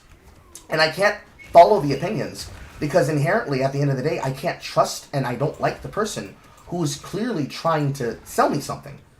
Because that's the case with people like Alyssa Mercante, or even now the case with people like Smash JT. Yes, I'm certain that his take on the situation is fine, but when he can show me that he's played the video game, and is not just copying off somebody else's homework, that's when that's when I can fuck with it. Like, that's the caveat I have to have. I need to see that. I need to know that they are not just copying off of somebody else's homework. Because then you get into the example of that with people like, I wouldn't say necessarily Tim the Tap Man. I wouldn't put it on most of these individuals, even though amongst the group, I don't know if you know the community spheres of Twitch, but the WL and Poggers community, that's where you see people like Valkyrie, Ludwig, Cutie Cinderella, I know those names. Miskiff. If you know One True King or 100 Thieves, or even some lesser known figures that are not as popular now when they were viral, like Nicolal, right, the OK Boomer, Bernie Bro girl. Oh God, her, yeah. Those I can't. Yeah, those people, the ones that were all around Collargate and saying, "Oh, Kaya's just a spoiled dog. She's just a good girl, and it's not anything wrong with her." And da da da da. Those individuals are the immediate first ones that do the exact same shit that guy does. And much like with any drama that ever comes up, and any conversation that could ever come up, it's always about whether or not you heard about the story first, and whether or not you're aware of it, right? If randomly out of nowhere, everybody just randomly started playing my game, and it's like, guys, have you heard of Path of Exile? Path of Exile, guys, Path of Exile, Path of Exile. Which that was a little bit for the case when they were first starting out selling people on Path of Exile 2. Because they designed it to be the game that would onboard people with a simpler game into the more complex game, like Exile 1. Because Exile 1, if Exile 2 is like doing algebra, that one is string physics. Like, it is a different world. It is a different world and a different expectation of an environment. So then, compared to all those people, they walk into what is basically my house. And suddenly, up is down, black is white, 2 plus 2 equals 5, and not a single person can show me their build. I just want to see what they're playing. Yeah. I just want to know what they're doing. And I remember, because I was one of the many people who were playing it day one when early access was made available. I remember even at Heel vs. Babyface was trying to play it, but he couldn't log in. No, Jesus. The game was having crash issues, and so he couldn't log in. So it's like, well, you know, it's not his fault, but at the same time, damn, he probably doesn't have a high opinion of the video game right now. And it's like, I don't blame him. The game's not working. But then, you remove all that and get all that blase out the way. What you end up left with is here's a bunch of people coming out of the woodworks and basically giving a bunch of fucking takes that amount to and add nothing of value, telling me something that I know isn't true. And I can't talk to a single one of them because, oh, surprise, they all have me blocked. Or they're all deciding to pick and choose who they talk to. And I'm clearly not one of those people who's willing to be okay with the okie doke and the fuck shit. So now we can't have a deeper conversation about shit. Even though we could probably agree on some things, because I'm not willing to let them get away with this, nah, I'm a villain. I'm a villain and I can't be talked to. Can't do it. Can't do it. And that's every video game topic ever. And for what it's worth, if I'm gonna see somebody's opinion about that, I would rather hear it from the panelists who said it, and I'd rather hear it from the content creator who made it. Like, I don't need Tectone to summarize to me the event. I can find out myself. If I'm going to hear about it from somebody, I'd probably hear about it from Mutual, or I'd probably hear about it from my audience. Because they can't tell me shit. I can't even get an opinion from them. That's like, okay, so that's what you think. But, you know, bygones be bygones. No. It's us, especially people like the Act Man. I don't know about you. I think I might have mentioned it earlier in the stream that I don't like to get my opinions from other people. Mm-hmm. It's like if ever there's a situation that pops off, any kind of like, you know, predicament happens, like for example with Texas in their policies and their enforcing of like removing manga and anime from different outlets because of whatever stupid reason or something like that, or with the Collargate situation or what have you, Charlie Kirk, or it doesn't matter. I'm not going to look for everybody else and be like, hey, what do you think? What do you think? What do you think? What do you think? So I can form my own opinion. I'm just going to be like, all right, I know how I think. So I'm going to have this discussion with my wife because she's immediately next to me. She and I talk about practically everything. I'll offer her what my take is and she'll offer me hers. And we'll have we'll have our little discussion about it. We may disagree. We might have some mind change between the two of us. But I'm not looking for other people to go, hey, can you validate what I'm saying? Can you like help me figure out what I want to say or how I should think? No, that's not how that works. Mm-hmm. I'm sorry. Like, I follow these people, right? Like, I follow Tectone and a couple other people out there, but I'm not following them for the sake of, hey, what are your thoughts on it? It's just more of like, okay, here's some more information gathering. I don't care about what your thoughts are. I just want to know, like, if there's anything new that I don't know about this topic that I have an interest in. That's it. Mm-hmm. And I don't know how you feel about people like the Act Man, or as we keep calling him, the Act Snake or the Act Ma'am. I don't know how you feel about him, But how do you look at situations where a person clearly is trying to take the clout argument against someone? Because what he had was a dust up with heels versus babyface, where it was revealed because he decided to try and use it as a way to scare him into agreeing with him. That Mahler was the go-between between the two of them, having a conversation. Yeah. And the Yap-Man basically revealed that he is a snake that will backstab you the moment that he thinks that he can strong-arm you. And since then, from what happened with Starfield, as you remember, fucking pronouns! One of the best rants done. And people remember the rant more than they do the game, and they still get angry about that, which means congratulations, Right. dum-dum, you proved this point. You proved the point. Right, exactly. That situation revealed to me the fact that when it comes to, like, reaching out and wanting to do this conversation with people like you right now, or others that I've done it with before, either privately on camera or off camera, it's like, I need to know what you know, and I need to know what you think, because I also need to know if this person is like, oh yeah, I agree with whatever Carl's opinion is, and it's like, okay, that's nice, but what do you think about this? Because in that situation, I already didn't like him from the way that things between him and Quantum TV went down. Not because Quantum TV was being spurred. Everybody supported him back then because of that. But he is an example of what I mean by people are using a content creator by proxy as a way to say that they have good boy points. Just like how Safe Horny became the barometer of, see, I'm not one of those dumb gooner types. I like those women that could break me, but only the ones that have been designated as safe and good. Like, men don't want to be touched by Bayonetta. We do. Men don't want to fuck Bayonetta. We don't. We want to get fucked by Bayonetta. They specifically, they want these young, dainty women. No, we don't. I want something like Midna that's the size of my woman, that is the proportions of 20 pounds of ass. True. And ass is great. And then, well, you see Lady Dimitrescu, you guys would want to hear her out, but you're still gonna fuck her if she's a giant monster, right? It's like, yes, that was never not in concern. And shout out for to the uninitiated. Yeah. For the uninitiated on Twitter, I am known as I'm basically trying to build like a bit of a portfolio for myself. I like to categorize myself as a man with a monster fucker permit. My wife has her VTuber avatar is basically the daughter of Cthulhu. So I take pride in knowing that I bedded the squid and married it, wiped it up, an eldritch squid. I am a monster, certified monster fucker. I'm proud of that, and I have no problem saying that. People go, oh, this, that, and the other, blah, blah, blah. You just want to fuck, you just want to see sexy. Yes, I do. I want to see sexy shit. What do you mean? Of course I want to see sexy shit. It's in my blood. That's what I do. Give me the sexy shit. Don't you dare take that away from me. And in that situation, especially when they do it with the Safe Horny, oh my god, I can't stand it when they do it with the Safe Horny now. Especially you, Joe Cats. Especially you, Joe Cat.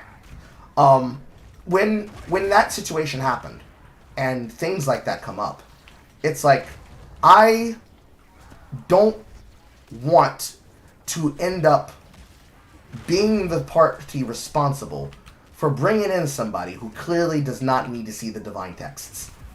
They don't need a copy of the Holy Bible. This nigga is not here because he is a true believer. This nigga came here for the chicken and the mac and cheese after the service. You ain't here for the adonatology. I'm going to need you to step away from the premises. It's like they heard that we had good chitlins and greens over here. So they're like, I want to see what that's all about. It's like, we have visitation days, nigga. We have visitation days. But this is a reading of the Holy Bible. Blessed be her proportions. I'm going to need you to get to the back of the room and put on that guest tag, because you do not go here. We do not recognize you as a part of the Negrohood HOA. You do not own property and or land and or large tracts of land. Step aside. In a nutshell. Because, like, that's another part of camaraderie, too. Because, nigga, how you going to say you like what I like, and all of a sudden you saying, she doesn't look like... that makes it look like her back hurts. And I'm trying to hold him. Oh, exactly. Like you look like your back... It's like you look like your back hurt. Let me go ahead and just hold it with my tongue. Let me help you out here. I did like this is a little bit. It's a little bit. It's information nobody asked for, but I'm gonna tell you anyway. That's one of the things I like doing with my wife. Is like she'll like bend down to give the dogs treats or something like that, and like I get behind and she's like, "What are you doing?" I'm like, "I'm just holding you up. Don't worry about it. Make sure you don't topple over. Pretty heavy up top, and I don't want anything bad to happen. No big deal." A member of my audience asks, "Wait, Sheepsidian, you and Horror Armorada are married?" You spelled it wrong. It's fine. Yeah, me and Amarada were married. We are married as of April 18th this year. Congratulations, congratulations. Thank you. I cannot wait until I get the chance to do it myself, because I can tell you the first thing that's going to happen in that is I'm going to make sure only the people I want there at the goddamn celebration are there. I'm not exactly. That's exactly what we did. I used to be the kind of person that's like, I like the concept, especially the religious concept of marriage. I do not like the institution of, all right, now go ahead and sign this document so we can tax you more. Yeah. That's the thing that bothered me the most about it. Now, I was happy in how our marriage unfolded. I mean, like I definitely had a little bit of like what's the word I'm looking for? Not like, disturbance about the marriage, but more of like I was just like not in the mood. And it's primarily because of because I wasn't funding it. The whole thing. We went to Vegas, so it was just kind of like an out of pocket thing, and I couldn't cover the whole thing, and that bothered me. And I didn't disclose that to my wife. She was kind of upset with me, but we talked about it. We got over it. The whole thing. It was me, her, our closest family members. So that was parents, brothers and sisters, and well, actually just brothers, because we're all like, it's just a bunch of brothers. She's only the only girl within the group, and like aunt and uncle, and then a bunch of people that we know on YouTube. And it wasn't like a massive thing. It was just like a small gathering of like people from F&T, people from Geeks and Gamers, and like just the people that we interacted with over the last couple years. Gary was our officiate, and it was just a fun time. He read the script that we gave him. He called me the Black Aragorn, and I appreciated that. And it was just fun, and that's all of that I actually cared about. Me and my brother, we walked out to the Avengers theme song, and it was just fun. The paperwork and shit after that, I don't even remember it. It's not that important, but I hated that I signed stuff. That's basically it. Yeah. I'm very much the same way in many ways. Like, the stuff that matters to me now would probably have not mattered to me like it before in the past, because I was probably a lot more of a fucking egghead than I needed to be. But there was always a nigga under the surface. There was always a nigga under the surface waiting for the opportunity to be unleashed. And when he got the opportunity to speak, it's like, oh no, Carl, put that away. We don't want to hear that from you. We wanted the safe, we wanted the safe opinions from you. I'm like, no. You're getting all of it. And when it comes to shit like that with that camaraderie, especially people like the Act Man, I am so disgusted whenever I see his name pop up on the feed. Because it's like, I know it's a take that I'm not going to be able to get away from. So, a good example I could probably give you is Helldivers 2. Do you play it? I do. So, do you remember the earliest relaunch date of when the game was first made? Before Johans became a part of Creative. When the name we gave to the guy is Greg, the same way that people started making fun of Joel as the game master, and Joel now has become Joel, Joel, as an acronym. Before Johans became a part of Creative, before Buff Divers, when the game unironically was kind of getting towards the point of being friend slop. Long before you started seeing the opinions from people who inside the official Helldivers Discord are promoted in the propaganda commander section, like Commander Kai and Buzz Lightyear, who recently got, I think, banned from the Discord because he was leaking information that he was asked to remove from the Discord, and he didn't want to acquiesce to them, so they just simply followed through. Or Odo, who's out here saying grunt fantasy, selective fantasy, game suck, game bad, you need to change it the way I want it to be or it's not good. Do you remember that time period where you had people saying you must play with a railgun and a breaker shotgun and a personal shield bubble, or I will kick you off my ship. Do you remember that time period with the game's launch? I didn't get into the game until like probably recently, but um, heard some stuff. That's the best I can tell you. So for that example, when did you get in? Did you get in at, like, say, Heart of Democracy at the beginning of the invasion of Super Earth, or did you get in recently with Into the Unjust? It's recently, within like the last like month and a half, maybe 2 months. It would have been Into the Unjust then. Maybe you would have crossed over right before. Did you start before September 6th? Yes. So that would have been the back end of Heart of Democracy, as we were getting up and getting ready to go into the gloom. So this probably Okay. be more relevant here. People like Odo. Do you know what grunt fantasy means when people say that about You Helldivers? said grunt fantasy? Grunt fantasy. Uh, I could probably imagine. No, I don't know what it is though. So there's the idea that friend slop, the games that are designed to be played with... Oh my god, horror! I just read what she said. You're getting everything, every inch. I don't talk like that! Oh my god! Oh. There you go. Have fun. You see what she do to me? You see what she do to me? Hey, you brought it on yourself. All right? That ain't me. I did. I brought it into myself by making her my lead. That Freudian slip ain't necessary, dog. Fucking Jesus, Lord have mercy. It's like Christ. It's like hiring It's like hiring a smaller female version of me, somewhat, a little bit. She's not exactly like me, but about there. Anyways, Right.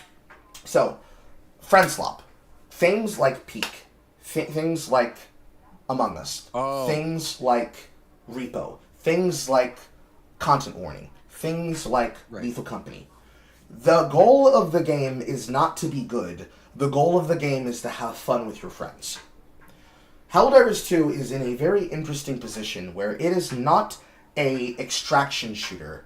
It is, if I quote myself directly from my Helldivers file, it is a video game that you are a super soldier cannon fodder that's fighting for a controlled government that lies to you for profit in a live service tabletop RPG that is dressed as an action movie that is disguised as an extraction first-person shooter. I'm not sure if you'd agree with that as what Helldivers is, but that's what it's kind of become. I picked up on that shit. Like, I picked up on that not only from like what I've seen through clips over the last like almost 2 years, but also from just like the fucking training regimen in the first place. It's like, okay, so basically you just spawn in, you're actually a different motherfucker. Gotcha. Okay. Yes. Yeah. So, in the viewpoint of most of the people in the player base, because I talk about this all the time in the official Discord, because the Discord itself is unusable unless you're talking in specifically the Game Master chat, which is where Right. most of the actual people who play the game and actually play with other people actually find themselves. There might actually even be a couple of people in there talking about the game right now, because I've made plenty of friends there that also vouch for me, because Lord knows I have a lot of intelligence to give about this game. Played enough of it that I should be able to make a guide, and I already am. Currently doing the work to make the third module for my guide. But everywhere inside the Helldivers official Discord, outside of the official channels, unusable. Galactic War, unusable. The Armory, unusable. Mission Tactics, unusable. The only place you can actually talk to people who actually understand how to play the game is Game Master. The way that it has become, at least in my opinion, especially when it comes to games that fall into the category of friend slop, much like what I was saying earlier about my friend and my mutual Amy and her community and why I will not let myself do certain things with them, because it's like it's very clear they do not respect what's happening. They have different mindsets about what should happen in that game. In most cases, what you'd expect for a game that's meant to be played with people casually, or it's meant to be more fun than to be serious, even if you're playing at the highest difficulty, which is Silver Hell Dive 10, which is what I basically play on all the time, because the game has become simple enough in my mind that I can do it without thinking. There are people that think that the game should be like your personal action movie. You're going to draw people in and play a certain way that the lobby host would dictate and demand. For the most part, this is not what most people do.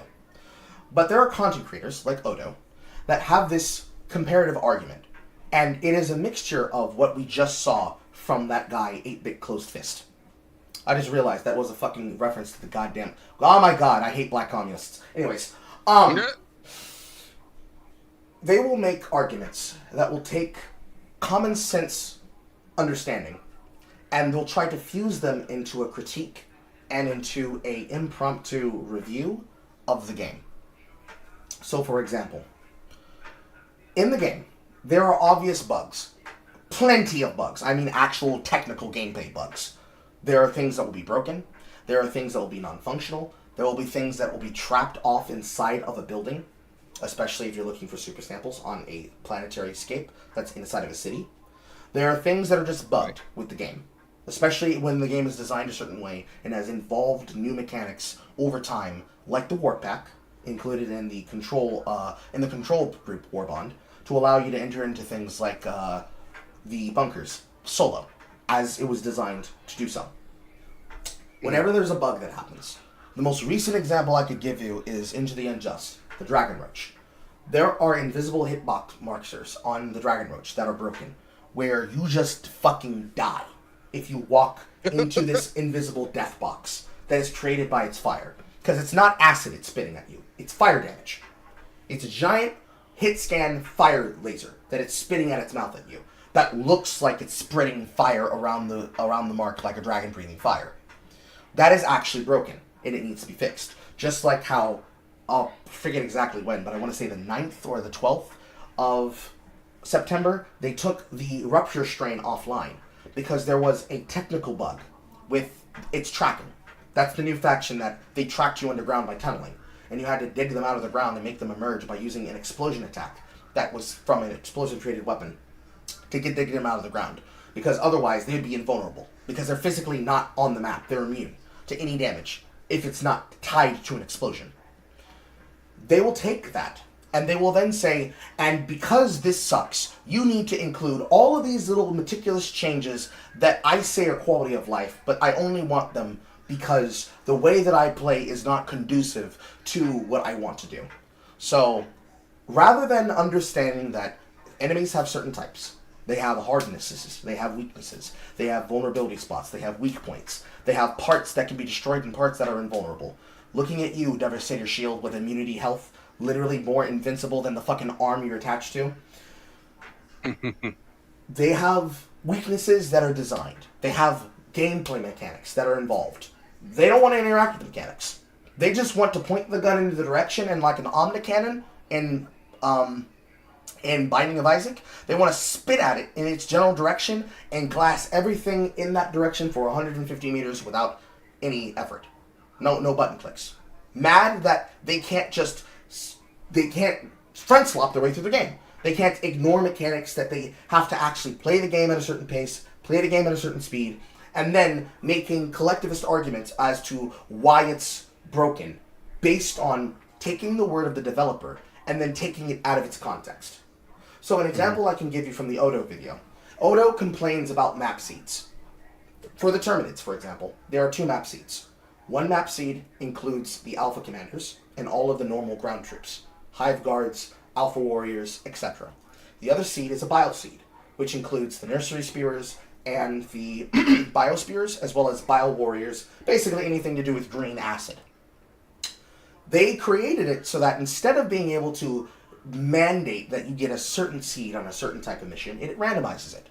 And they were complaining because some enemies are easier to fight with light armor equipment because light armor weapons do the most damage, but they have the downside of being not able to penetrate hardness.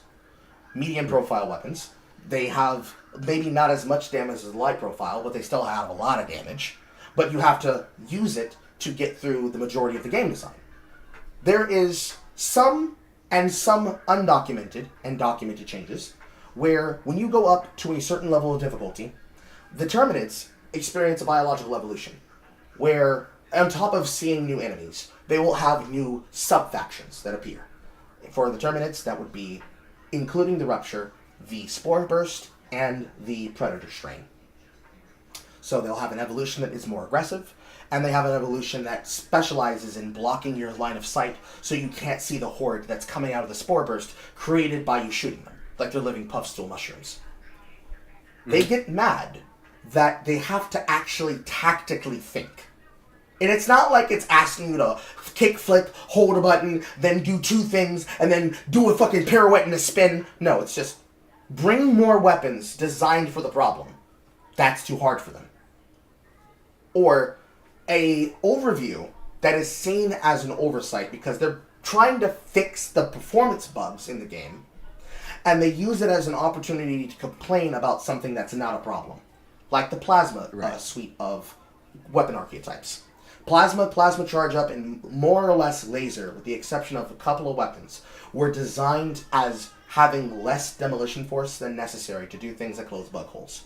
It's a demolition force of 10, they have to be minimum 20. So a normal grenade could destroy something like a bug egg. If you try to use plasma on that, like the arc plasma shotgun, it won't actually be able to do damage to the egg.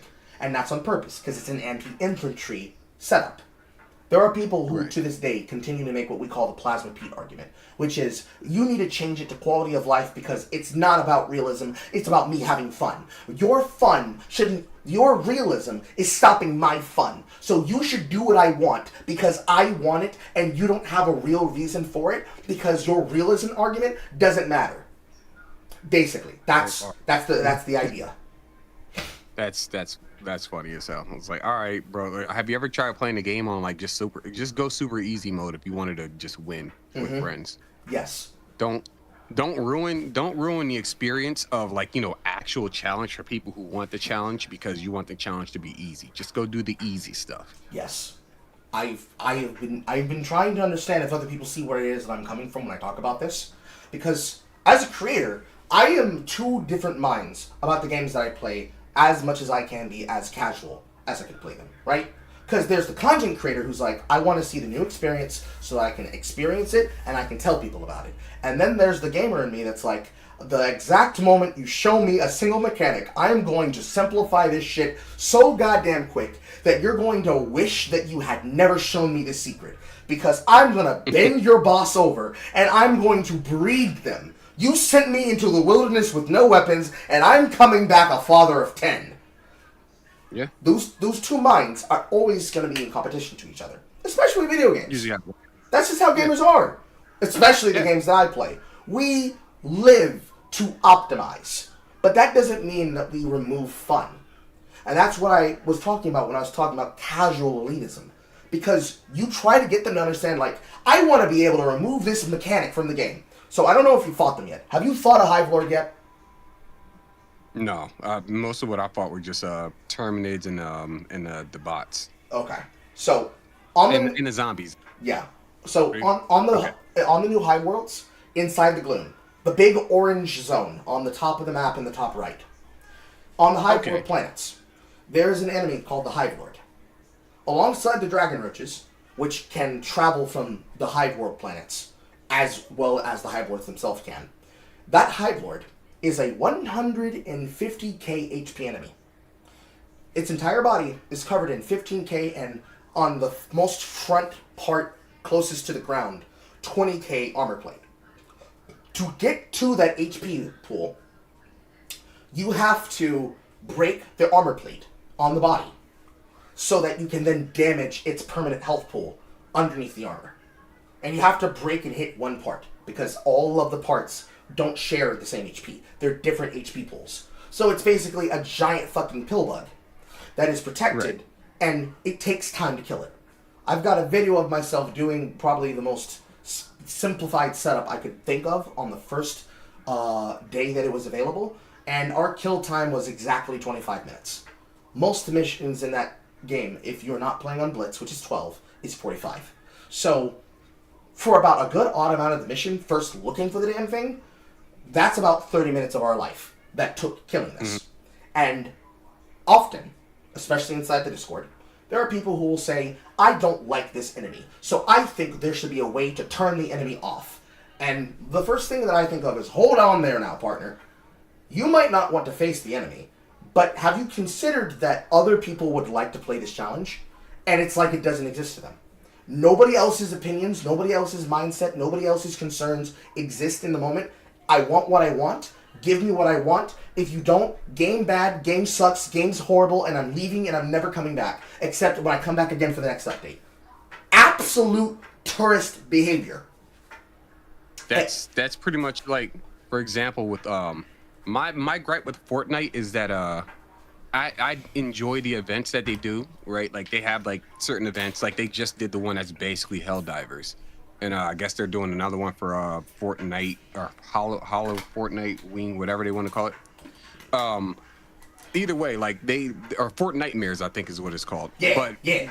they're doing their thing, and I'm like, okay, cool. Can we make the event something separate from Battle Royale? Because I want to do the event and not have to also worry about staying alive from like this BR system that's just been melded into it. That's my gripe. Like I don't want two modes put into the same fucking like basically mode. I don't want a fusion. I'm not trying to Potara earring the bitch. Just let me fight the thing because I want to fight the bugs. I want to do all of that, the event stuff, but I can never do it because people are in BR mode and they're like, oh look, person I'm gonna kill and just work my way up to the top for first place. I don't care about first place. If I want to do that, I just play Battle Royale. Don't mix the shit in. Stop that. That's my gripe. But that's something personal, and I stopped playing Fortnite because of that reason. It's like they're not gonna hear my gripes anyway. So fuck it. I'm just gonna stop playing. I'm not gonna waste my time being pissed off that they're not doing what I want them to do. I'm just gonna go play something else. That's how I got into Helldivers. Actually, it's like because I wanted to kill some bugs. So I was like, fuck it. I'm gonna get Helldivers, and then a buddy of mine got it for me, and then I started playing that instead. Ironically, that's the same way that I got my copy. It was bought for me by one of my moderators and friends.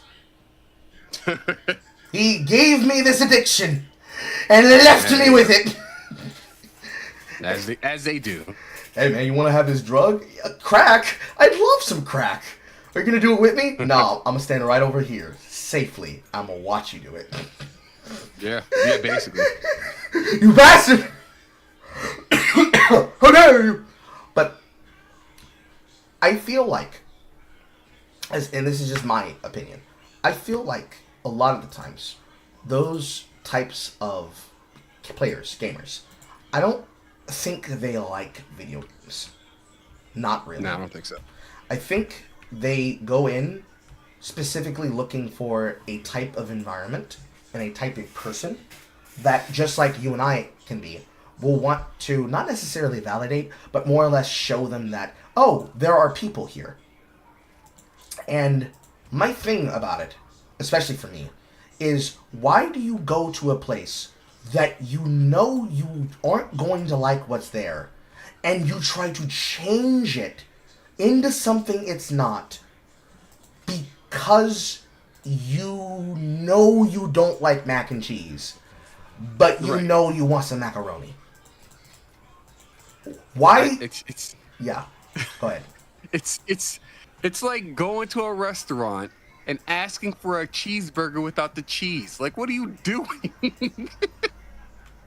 Because the thing that the thing that I don't understand and that I hate about it is that you come here looking for a new experience, and instead of opening yourself up to the possibilities, you specifically try to make it into the same shit you just came from. And then, when it's like the shit you just came from, you then leave after having destroyed it. And that's exactly the shit that you could say had happened during, I don't care what event you call it. Gamergate, Gamergate 2, Gamergate 2.5, Gamergate 3, The Revenge of the Furry. I don't know what the fuck we have to do, but if you're gonna go to a new place, why not enjoy your time in that new place? Why? Basically that. Why? That's one of the things that I've always tried to. I practice what I preach in that aspect, especially is like it's like with a lot of the shit that's going on with anime currently, where you got like, you know, the anime men who I vehemently despise because they're posers, and then you have the anime man who actually gives a fuck, actually reads a lot of all this stuff. I've watched a good number of his videos. The man is well informed on what he's talking about. So, Yes. you know, big ups to him. And like a lot of people are now mad at the anime man because I don't know, reasons or some stupid shit, and everybody's like, oh well, blah blah blah. You got this censorship and that censorship that needs to happen because too much fans. So no, you're changing what people enjoyed about it. How about you just let it be, or piece the fuck out, you know, or join in on the fun. You ain't gotta like enjoy everything, but you can't go around expecting everything to change because you want it to. Me, I look at it because I already know about Joey the Anime Man. I have opinions about him, but they're not relevant to this conversation. Right. I look at the situation for what it is, and I look at these people who come in and they want to have these new experiences and they want to get into new stuff. Because this is what happened to me when I was playing Once Human. I went to this game. I came to this game specifically to get to have this new experience with new people, meet new people, and have fun while I'm doing it. And yet I find myself in a situation that is not unlike a clanner war, where they're trying to put their content creator against their favorite content creator. And this person is creating beef with me for nothing, over nothing, can't tell anybody what I actually think, tells people that I have an opinion that I don't have, and those individuals hearing it, seeing it, and being a part of it are not discussing what it is that I'm talking to about the shit that I'm seeing and experiencing. While day in, day on, for 45 to 65 days, because every Once Human server, unless you leave as soon as the resettlement period opens up, it's like traveling like a mayfly to another server environment. So going from the first server environment of what was not Expedition Manibus, but Encounter Manibus, which was fighting in the Prime War, which was the 40-man raid team fighting against a PVM environment of the enemy boss and us preventing it from getting to the Stardust Absorber, which is basically the home pylon pillar we had to protect. There were people in there that, if they were a griefer or a troll, bricked their entire server's environment, made it so that nobody could do the Prime War. Those people got 10-year bans. NetEase ain't playing with y'all niggas. NetEase ain't playing with y'all niggas. I can tell you that straight up first and foremost. They will get on that ass and they will give you a punishment immediately. Same day delivery. And sometimes occasionally in the ban waves, but that's beside the point. Right. There were people destroying the servers because, haha, I'm going to ruin the fun of all these people. Okay, whatever, cool. I was lucky enough to be in a server where that didn't happen. But I ended up in a server where it's a new game, so people are naturally going to try to create community Discord groups for it. Okay, cool. Why not? I'm a content creator. I play all the time. People can benefit from this knowledge that I'm giving. Because now, I'm taking all that time I'm playing while I'm live, and I'm talking about events, and I'm talking about topics, and I'm able to give them guides. Here's what the food does. Here's where to find this item. Here's where to find this. And while doing this, there are people begging, demanding, RuneScape, can I buy a girlfriend level of, can you give me your stuff off the wet of your back? Why don't you take $5 out of my time and give me the help that I want? Why are you being so mean to me, Mr. Broadcaster? Why won't you help me? Meanwhile, and I shit you not, I wish I had taken a clip of it so I could show you this, because I have plenty of examples. The VODs are still up. I still have them on my channel.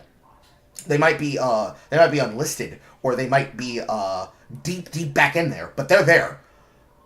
Day one, something straight from the mouth of a person playing it. I don't do tutorials. That's lame shit. Or I don't do tutorials. That's metagaming. I shit you fucking not. In the same breath that they're trying to criticize people saying, why don't you try playing the game instead of asking for help? And people are asking, how do I do thing explain the tutorial? You didn't play the tutorial? No, I don't play tutorials. Tutorials are metagaming. Wait, how? That's what I said! Like, that's tourist talk, to be honest. Like, that's... Like, you got to understand, and one of my favorite examples as a go-to for understanding what metagaming is Pokemon, because there's the Smogon League, where basically they have what are known as what are basically the official rules of what is and is not allowed in, like, competitive battling. There are certain Pokemon that are still banned. There are certain Pokemon that can't use certain moves within battles because it's a little bit too strong. That is called a meta. It's like I don't know why people, or rather, to be more specific, right? A meta would be it's setting up any kind of situation where a Greninja can clear it really quickly or something like that. It's one of the things that a lot of people don't when they reference meta. That's something you can reference really easily. Yes. Or you can like look to really easily. Is okay. So basically, you're talking about what everybody's using, or like the main people are using to be able to get the job done quicker or more efficiently. Yes. For whatever season is going on here. Yes. So in Helldivers, we definitely have this problem where people confuse something that can be done with having a meta. Now, I referenced the earliest days of the game's design because back then, with having a minimal amount of tools at our exposure and having to level to get access to them, creating a most effective tactic available, which is what meta is supposed to stand for. It's the most effective tactic available. Or some versions it's Matam, the most effective tactic available at the moment, or the most effective tactic available in the game. All of that is a part of metagaming. Because the entire idea is you're taking ideas and knowledge that you don't have yourself, and you're getting them from an outside source. So, metagaming in the context of a tabletop RPG would be the game master has a specific goal that he wants to do with the campaign. And you, as a player in the campaign, do not know what that goal is. You are learning at a certain pace, which is what we are. We are learning what is happening in the Galactic War from when we are told what we're told by Global Command, because the Global Command is trying to tell us about what is relevant to the story.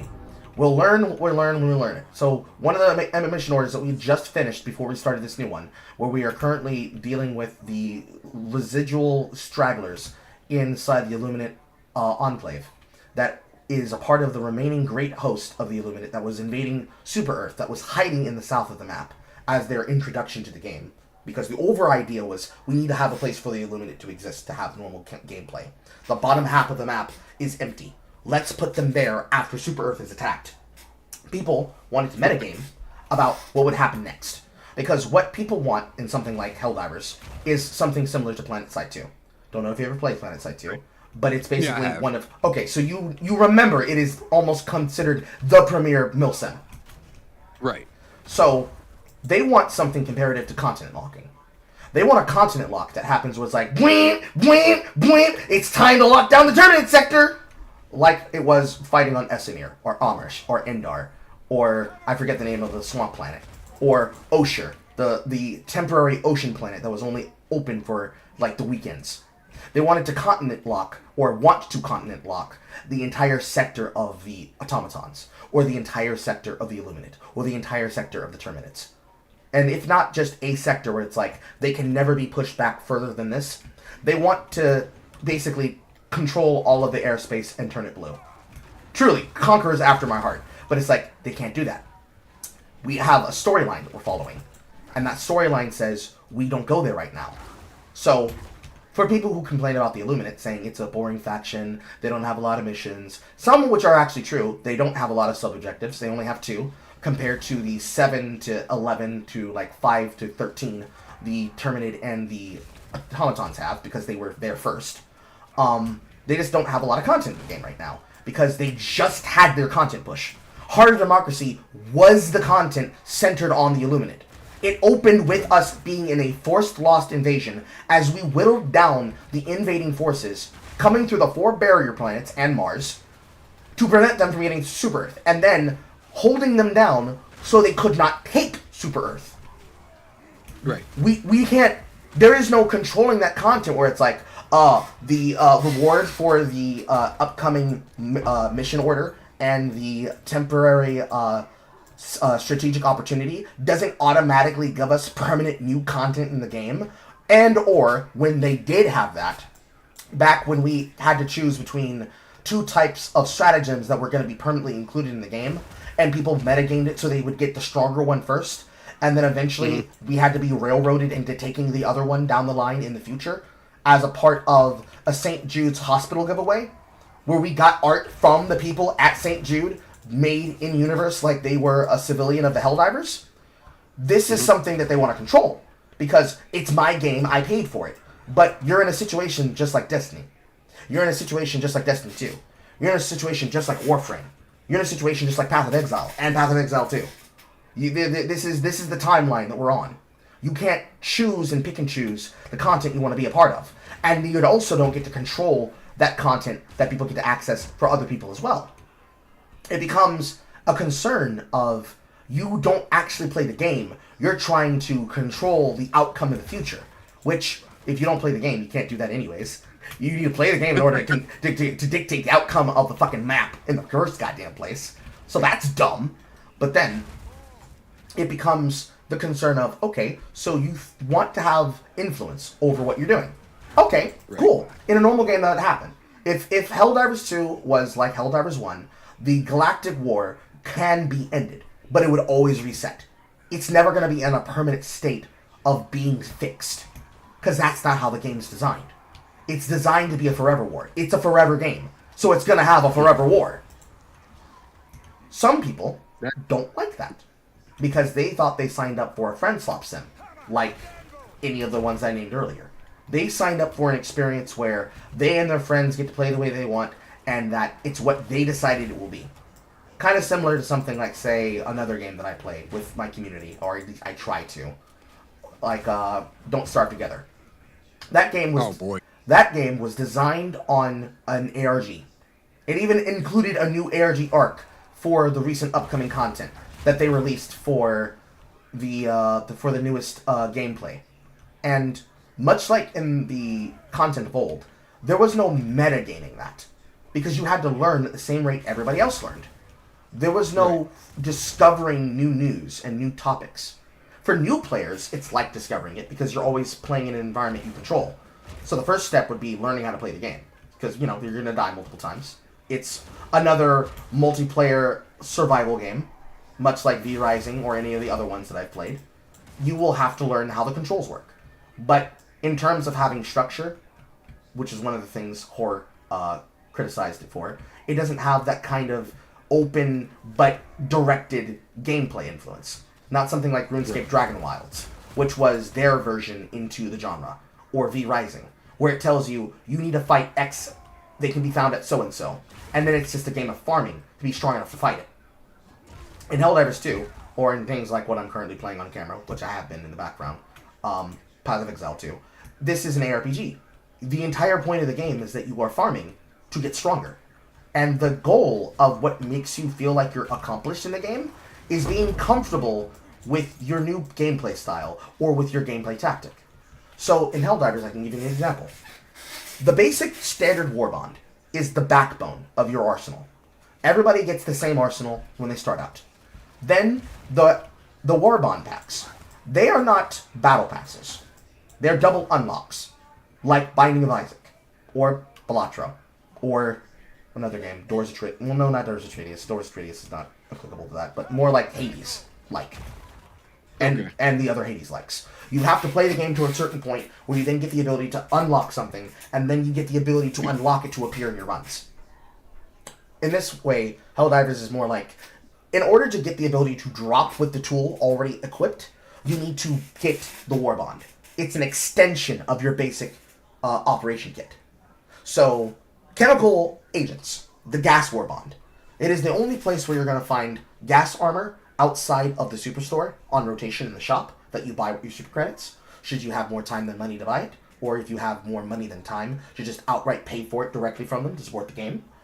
And it is the only place you're going to find gas grenades to unlock them to be a part of your kit. You could use the orbital gas strike. You could even get the gas mines, which I don't think are locked behind a warbond, but they might be locked behind level, and acquiring them through getting requisition slips, the cash money, in-game money, that you earn from missions to unlock them. But you then can drop with them and design an entire kit around gas if you choose to incentivize for it. That's the goal of Helldivers. To figure out the way that you want to play and being able to be a part of that participatory system of being in a community of other people. Because the real Because the real skill is that you are a part of a player base. But being in that player base means you can then become part of the community.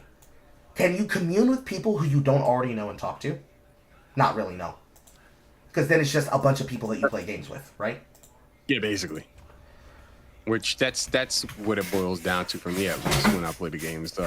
More times than often, you'll get a rando that pops up in the game, and that's because I turn off or I forget to turn on the friends only server or whatever. Yeah. Option, I should say. But ultimately, that's what that boils down to. I'm not really. I kind of understand what's going on here. I don't need people jumping in the game to then turn it into a buddy system kind of thing. Like if there's any kind of buddy system going on, it's because one of us fucked up in a mission. Like it's not like, for example, I'm like I forgot what mission we were doing. I believe it was it wasn't an extraction. It was basically information gathering. We go to do the puzzles and whatnot, and some Terminids pop up. I'm like, oh snap, and I throw a grenade. It bounces off the rail and lands next to my buddy, and I'm like, I'm sorry, bro. And he's like, what? I was like, I'm sorry. And then it goes off, and that's funny to me, but we still ended up, getting the mission done. That's what the whole goal is. Like we have our fun moments, but at the same time, we're here for an objective. Let's not turn this into this is gonna be my war story or something like that. It's a video game, okay? Yes. I get it. Have your fun, but let's get the objective done first. To put it in another way, it's like, I came here to play the video game. I did not come here to be a part of your soap opera. Basically. And in lots of ways, I can understand. Yeah. In lots of ways, there's levels to it. Obviously, there are some people that will disagree and be like, "Nah, you guys are being salty." But no, there are levels. Like the things that you're willing to tolerate your friends, you're not going to tolerate with random people and random strangers. That is obvious and true. That is something anybody can understand. And the caveat problem that goes along with this is that I feel like lots of people have forgotten that there is the level of I need to know you first before I'm going to tolerate this happening with you. And this is everything, especially when it comes to the scope of Helldivers. Because I feel like whenever I play Helldivers, and I'm not playing it specifically on camera, that it feels like I have to have it on sometimes. Just so that when a person inside of that Discord or somewhere else is like, nuh-uh, that's not possible, I have to use my content as a method to say, not only is it possible, it is effective. Not only is it effective, and they literally cannot do anything to me. Because even though the game is a forever game, and it's a tabletop RPG that plays like an MMO RPG, it is a sandbox. There is no meta in a sandbox. Sure, you have tools that are going to perform differently on a job, but you don't have access to those tools if you did not drop with them. And if you didn't know that ahead of time, okay, you now need to know what this meta is so you can abuse it. Okay, cool, whatever. Are you going to get bored? Are you going to use the same thing all the time, always, forever? No, because some friends don't have the ability to use certain tools. So if you're a person who likes the railgun, like you fell in love with how it works, you like the burst damage, you like the fact that it's a one-handed tool, what happens when that person finds the epoch inside of control group? Are they just going to say, nope, I'm a railgun lover, I'm always a railgun main, I don't use anything else, this is just the one thing I use? No, you're going to use something else. You're going to get bored. It's Battlefield for me. Like we were just playing last night, me, Hypnotic, and a couple other people, and the whole thing was that everybody that wasn't in our group on the team was they were all basically trying to snipe, and it's like we don't need snipers, we need engineers to take out these tanks. So I jumped on engineer despite me being better with assault, and there were moments where it's just like, fuck, we need like supplies, we need a healer or something like that, and I would jump on support, and that's what I do. And it's like you gotta have the right equipment for the job, and if you're just gonna show up and your whole thing is just KD, go back to Call of Duty and go play that. If it's the same thing here, if your whole job is to just LARP, go pick up a set of dice and play D&D. Like, what are you doing? We're businessmen here. We're trying to get jobs done.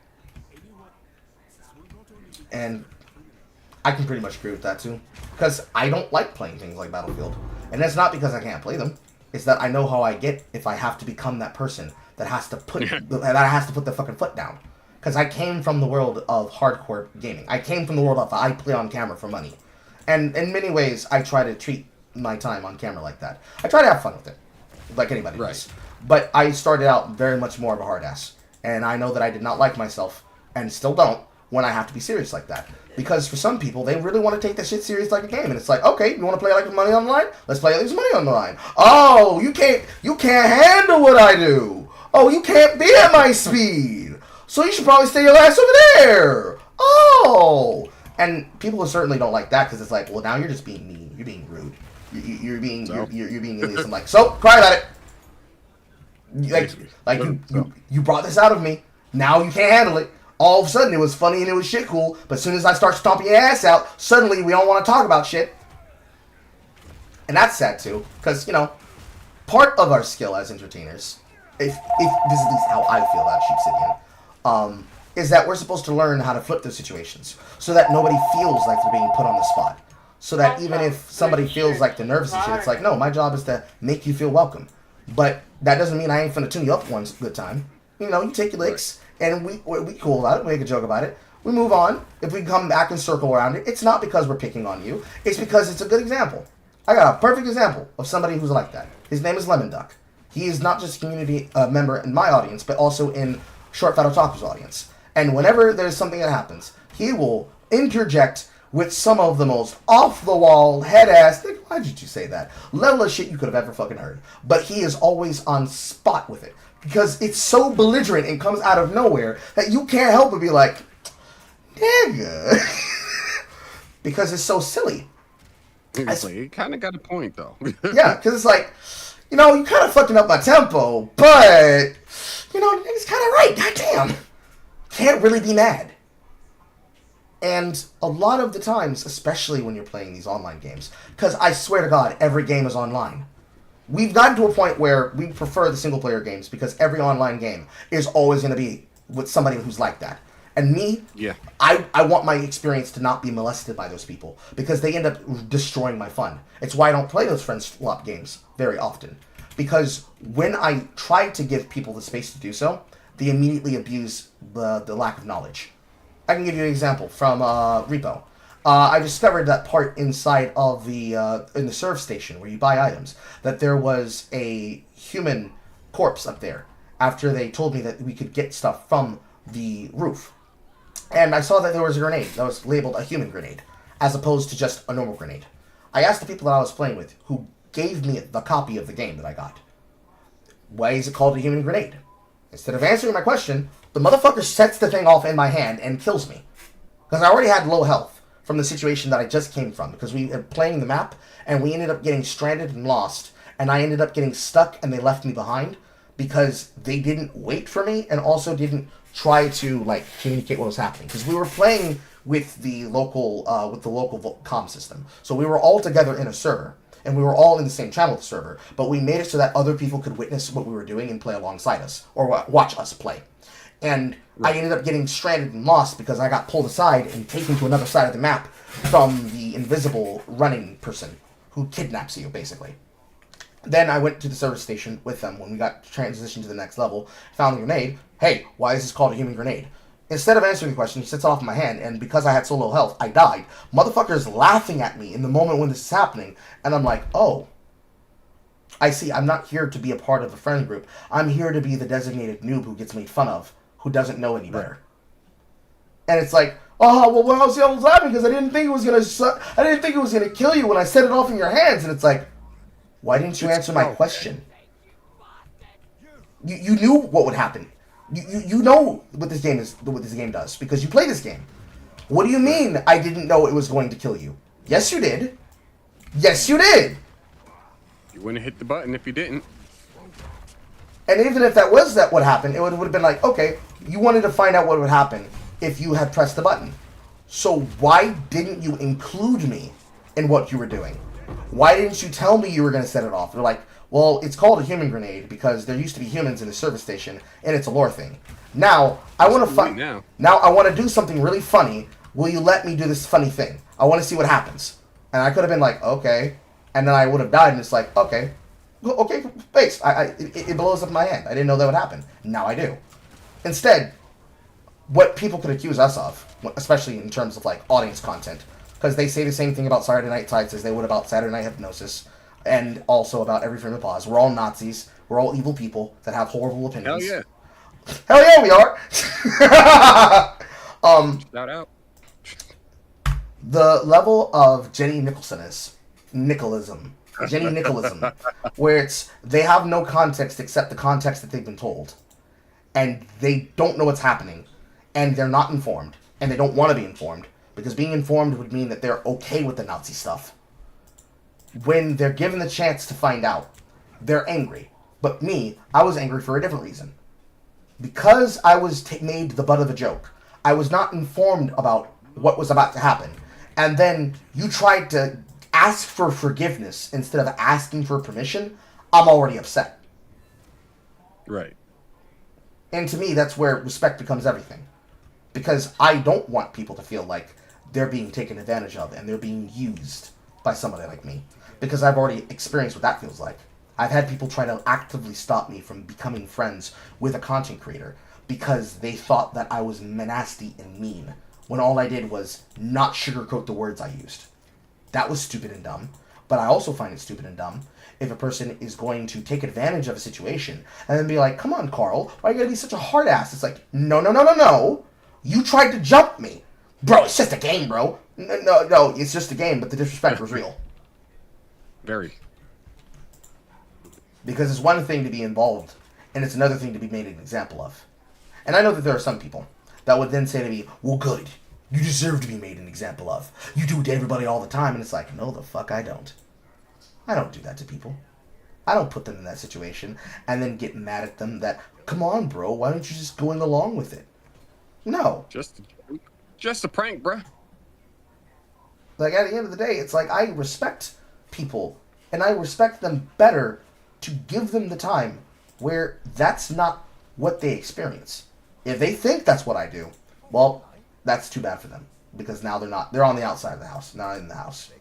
But I don't like that people keep coming up with this idea that it is always about yucking someone else's yum, and if you're not the one who's making an example of someone, then you're losing.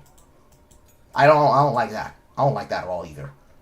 All of that being valuable to what I think is the most important thing that a person could have as something to be concerned with, I think that's probably the biggest thing that would control my involvement with people and with gaming environments, because I'm not willing to allow somebody to bastardize my environment like that, especially if what I'm trying to do is set up community.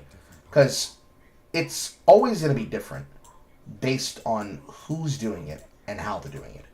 Because that becomes a part of the caveat of the idea of the inclusion to what would give you the ability to become motivated with what you're trying to set out to do with other people. So, putting in the time and the effort to be at peace with having fun with others in a social environment where you're trying to give them the benefit of the doubt. It is much, much, much different if someone's going to take advantage of someone who you know or care about, because you don't want them to be the butt of that joke. Especially if what you want people to do is to feel included. Because it's better to be included in the joke than be the butt of the joke, obviously. But then the other side of that becomes, if you are assuming you know what my opinion is because you think you know me based on the game I play or the opinion that you think that I have or what I look like, you are missing a prime opportunity to have a big fucking bear in the corner of your room. Honestly. Because there's no way you could know that about me. That's probably the worst part of what has made creation and commentary harder rather than easier to make. Because everybody wants to say, oh yeah, I know all about that guy. And it's like you're all skimming off Kiwi Farms. I can see you. I'm looking at you. You should be ashamed of yourselves doing it. But it's been made acceptable. It's normal. It's normal to do that. It's normal to make an example of someone. It's normal to exclude them. Because, somebody did it to them at one point in time. And unless somebody was willing to say this far and no further, they didn't continue any further past that. They didn't care. Because, hey, this is what somebody did to me. So this is normal, and I'm going to do the same thing again. And they're just paying forward the problem. They're just causing more problems to themselves later down the line. Because that's how they see it for themselves. They see it as, this is how I'm going to treat people. This is how people have treated me. I'm not going to see this as anything else other than this. It's never going to be more than this. I will never treat them and I will never understand them any more past this. This is only ever going to be this. It is never going to be not this. It's a bad way to see the world, and it's a bad way to experience shit. Because that's not how we're supposed to have fun. We're supposed to like being around each other. We're not supposed to all be locked off to our own selves in our own environments. Granted, we can be. Oh, someone's having a fire on the street. There they go. Oh, not even one of my neighbors. But we're not all supposed to be locked off in our own fortresses, doing content behind these barricades, afraid and unwilling to try to reach out and get to know and meet other people and do other experiences. That's one thing that I've been dealing with for maybe the past 3 months. Because with removing people from an audience, you then have to deal with the mouth that comes afterwards. Oh, I got removed for such and such and such and such and such. Because they're not going to tell the truth, obviously. But then it becomes, okay, I can't go here because this person's been told this about me. By this person and this person and this person. And like you said earlier, you don't want that to be the way that people end up talking to you and treating you. Because then it's like, you can't go nowhere and have any fun. Because somebody's going to be like, this nigga's not cool with this nigga can't be in the room with this girl can't be in the room with this girl because they ain't going to fight because they had the same nigga. This nigga can't go over here because this nigga don't like this nigga and this nigga don't like this nigga for a different reason than he don't like this nigga. I don't want to do that. That's a lot of work. Let's leave that shit in the fucking mid 2000s drama shows, fucking Flavor of Love and Real Basketball Housewives and shit. Like, let's leave that over there. Yes. Know what I mean? Like, leave all that drama that way. All that stupid ass shit. Like, I don't want that. I don't want that shit in my life. Leave me alone. Yeah. And I really don't like having to do that when it comes to jumping through the hoops to get to know people. Because that's a lot of effort and work, and that just makes our job unfun. Like, yeah, it's basically, it turns into vetting. Like, it goes from, like, vetting, not even necessarily vetting. It goes from, well, yeah, basically it goes from vetting people on, like, if they're genuinely interested in what you're talking about, to vetting people based on who they talk to, and that's not how you build a solid community. Like, you guys got to have a common goal, not like have the infight and shit like that. Like, knock it off. Yeah. And I've been trying to build and have successfully been able to make contact multiple people that my friends and contemporaries would have not if I was not there to be the guy to do it. So learning from the consequences of the problems I had before with my drama with people before, when I went from just being like a laying about ex-fed, spending his time fucking around on the internet, to becoming an actual content creator in my own right, and being a person with a community with people who actually talk to each other and get to see each other. Even putting myself at the mercy of my audience to be like, hey guys, what do you want to see? And Mr. Moneybags over here, Exocrusher, just throwing money at me. I say throw, but if you look at this 3-month content drive, almost all of that money is his. Like, he has donated a lot within the last few while. But not to say anything different about people like Alex Dragoon, who gave me a much needed break from the pain of things like South of Midnight by taking a quick fucking trail through yesteryear playing the Ratchet and Crank franchise through emulator. Getting the ability to let them pay for and also promote the thing they want to consume, where I will consume things like what he has had me purchase for consumption, like the Jade and Jasmine series, Creature Kind, Pendulum Swing, the entire collection, and a couple of other things that he's gotten me to pay for to play as cringe to watch, as well as games that are actually good to experience as well. Just like they can donate shit to you or donate shit to Cassie to try and get Cassie to play on camera. Right. Giving them the ability to be responsible for that is why the creator of the Jade and Jasmine series is now a member of my audience. He saw what I was doing and came to my stream or went to my VOD on my stream and actually watched the content that I was making. And he's like, damn, this nigga gets me. Because ironically, he's also from Georgia too. He's from Atlanta. And he's like, oh my god, this nigga gets me. He gets me. He really gets me. And I ended up talking to him a couple of times through. Then he got to meet the benefactor that paid for it. And he got to learn, and I got to learn, and everybody's clinking and clinking and zhushing, and now everybody's happy. Yeah. That wouldn't have been possible if I didn't put myself out there. So on one part, it's like you have to be willing to take that shit, right? And that's normal. But it's up to a point. You have to be willing to negotiate that. Just like niggas talking, yapping. Not everybody likes long form content / marathon streams. Because, you know, they got things they want to do in their day. They would rather sit down and watch the live stream because they'd rather sit down and watch a video. It's easier to watch a video than it is to watch a live stream. Because a live stream wants to dictate your time, whereas a video, you can watch it in the background. Treat it as secondhand content, which some people do in my audience. We have a very diverse culture of video watchers, live stream audience members, and people who we can catch on the VOD. Because unfortunately, unfortunately, I have a large audience of people who are worldwide. I got people watching me in places like Poland. I got people watching me in places like Denmark. I got people watching me in places like the UK and the London cavalhold of Islam, formerly known as England. They're in all sorts of places. So they can't always tune in at the exact moment that I'm live on a live stream unless they know that it's going to be coming up. So that's the evergreen content that would be announced ahead of time. This was more topical and this was more situational because I sat down and I said, here's the list I've been told I need to go through. Here's the people that I know I want to talk to. Who do I talk to first?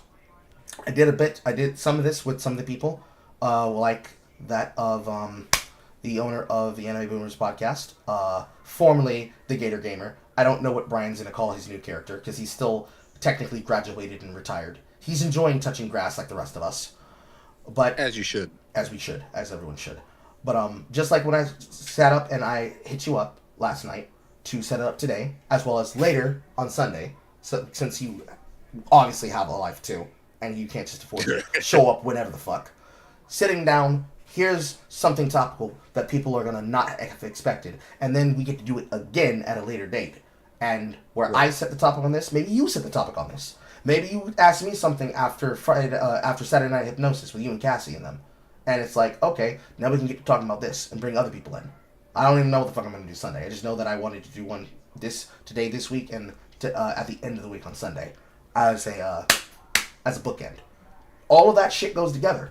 Because now, in the space where all this shit happens, at least you're only getting bad games to play and not reading the worst. Sorry. I'm sorry, horror. I'm sorry they're making you suffer through Harmon Smith. I am sorry. And you're right, Exo Crusher. This is also because of capitalism.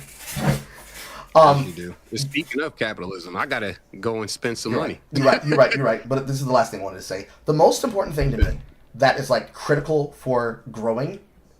I don't know. Let's not even go that far. Just existing and having fun. We have to find like-minded people. We have to. Because if every single motherfucker is a grifter, you need to actually find people you actually like. So that even if they never make content with you on camera. Oh my god, he sexualized the kid?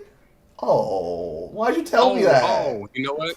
Damn. I've seen some real sad shit about Anya. Like, don't do that. What the fuck, man? But it's so important to find people that you are like-minded with and that you can actually game with, because it's one thing to be friends with people and to also know them on content. They go to your stream. Sometimes they come to yours. Sometimes they're in your chat. Sometimes they're not. Whatever. Getting to know people, talking to them directly, both on and off air, and then getting to chill with them. Yep. We have to have that in this scene. Because if everybody's grifting and everybody has an opinion that is meant to just clickbait, you need to find people who actually are willing to stand on business and actually have an opinion that's worth listening to, because they respect you and they respect your space, and they're not out here trying to make money off of you. They actually like having time with you. Because then, if you want to start doing things like meet and greets, or what you did, you going out and getting to know these guys and inviting them to your wedding, you can't do that with people who are grifters. Because they're never gonna lift a finger for you or your community. That's the first problem. And the second problem is that if they're only in it for what they can get. So let's say you went the Twitch route, where you instead put your stream by giving giveaways. Because I only started doing giveaways when I started having things I could finally give away. For all this time that I've been a content creator, because I always knew the dangers of doing that. Because okay, y'all niggas want to have giveaways and you want to give people stuff to get them to be in your stream. The second that the fucking gravy train stops is the second you lose your audience. Yeah, exactly. That's the moment that you have your crash outs. Because then you're gonna be like, I used to have all these views. You're gonna end up like a Snob Biker. I used to have all these views. Every time I do this, I always have big views. Whenever I try to do something different, y'all niggas hate it. It's like, yeah, because you're our talking point. You're here to tell me what I want to hear, bitch. That's not how that works. You need to have controversy. You need to have whiling out. You need to have somebody who's capable of bringing people together to have the butting of heads and opinions. Because if everybody agrees lockstep, you're going to die. But also, if you only ever follow along with the safe opinion, and you're only ever willing to do this and this and that and that and this and that, because it gets you a benefit, then everything you do is transactional. So then you don't actually have real friends. They're all going to eventually pass you up the second something better comes along. And I've watched that happen. I saw that happen the first way. When it happened to me, where the former friend that I had basically disobeyed the advice I gave her and started doing dumb shit, I personally was responsible for stopping her career. Her name was Smug Roko. She currently goes by a different title, by Yokai Rider. She currently works as a VTuber. But she was probably as prolifically bad at news as Ian Miles Chong and Grums. Like, even worse. Damn. Yes, Ian Miles Chong and Grums, but a woman. And intentionally lying to people. I couldn't do that. I will not be responsible for creating that monster. So I killed that monster in the cradle. And then moved on. Some people don't like the fact that I did that. Some people are forever shaking their fist saying, I know what you did, Carl. Okay, nigga, fuck you. I don't care. That's not important. And then at the end of the day, building up what I had, knowing that that's that background, I don't shirk away from it. I embrace it at this point. Because it's like, okay, you gonna fuck with me? Okay, we're gonna treat this like fucking 8 Mile then. Tell these people something that they don't already know about me. Up, too late. I already told them about all my deep dark secrets. Guess you're just gonna have to tune. Guess you're gonna have to tune to the live stream and be angry at me at a distance. But you know, that's what it is out here now. And I guess if that's what it's gotta be, all right, we gonna move quick. We gonna make some moves, and then when we dap up people, we gonna dap them up, and we gonna keep it pushing.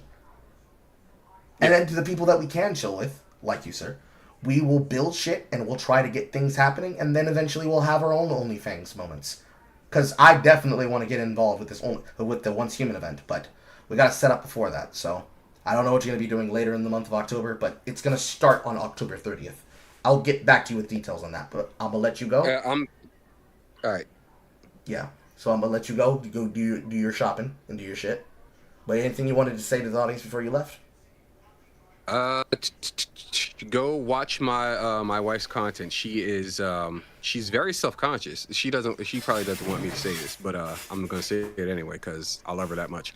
She's very self-conscious, and I like hearing her complain at me that people watch her and he's like, what do they like about me? I'm like, you.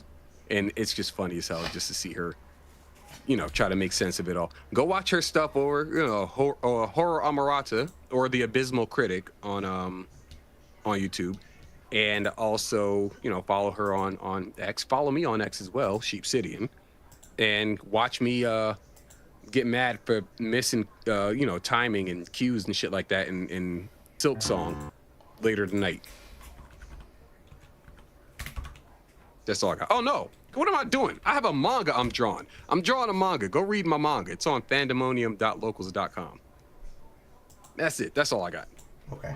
I'm trying to spell Horror Amarata, but it doesn't seem to be pulling up. Yeah, the, horror Hellfire's got it. The Oh, Abysmal Critic. okay. Thank you, horror. These are the reasons I have you as my head mod, even though I don't pay you. That's the reason she gets the big schlong. True. But yeah, this is Sheepsidian. You can find him with all of the links that I put down into the low bar in the description box. I'll also make sure to put them into the comment section. I'll also make sure to put your wife's stuff in the comment section. And I'm cool. single player. And for those that may be listening to me anywhere else, I'm single player Carl. I play video games. I talk about video games. I get head ass on occasion. From my husband, yes. How could I say such foul things right in front of my sandwiches? But yeah. You can find me anyways where Carl and Carl related accessories are sold. I actually need to go, but I need to cook dinner and then come back. And I look forward to doing this on Sunday. I have no idea what we're going to talk about then, but we'll see what happens, and hopefully, looking forward, we'll be able to have some more crossover in the future. Yeah. Absolutely. I enjoy just shooting the shit. Because I know you've seen my tweets online, and Yeah. the way that I speak in my tweets does not do justice to my character personally or on camera. I have resting dick faced. I seem like I'm always mean mugging somebody, but that's because that is a mask. It's a mask. You either get the jester or you get the tactician. Neither of them are going to be of the same mind. I get it. But thank you for coming through. I really appreciate it. Absolutely. Thanks for inviting me. I think we can probably start even earlier on Sunday, because unless you have something to do on Sunday, I think we could start as early as possible, because I would want to spend as much time possible talking again, but we'll see what happens then. We'll see. We'll figure something out. Anyways, thank you, chat, for being here. Thank you, people, for being here. Thank you, Sheepsidian, for your time. Thank you all. And we will be seeing you all same Carl time, same Carl channel. We will be reading you in the funny papers, and we will be billing you all for your therapy. Consider becoming a member of the Carl HOA. Become a member of the Negrohood. And support your niggardry today. Or you hate black people. Actually, speaking of, before we actually stop, do you want to hear some of those special ads that we ended up creating for the audience? Because we ended up creating a radio station called Radio Carl, also known as 1488 Coon. Because I am an unserious person. And I'm actually getting ready to make a new creation of new batches of ads. I wrote them down before I made them. So I can show you some of them if you feel up to it. I just got a couple that I want to show you. Yeah, I'll take a look at a couple. So here, because I got this on the list. So I've got some of the bumper reads. I think the best ones is I'm going to use the Jim Crow one, and I'm going to use the one that I had made with Aiden Paladin.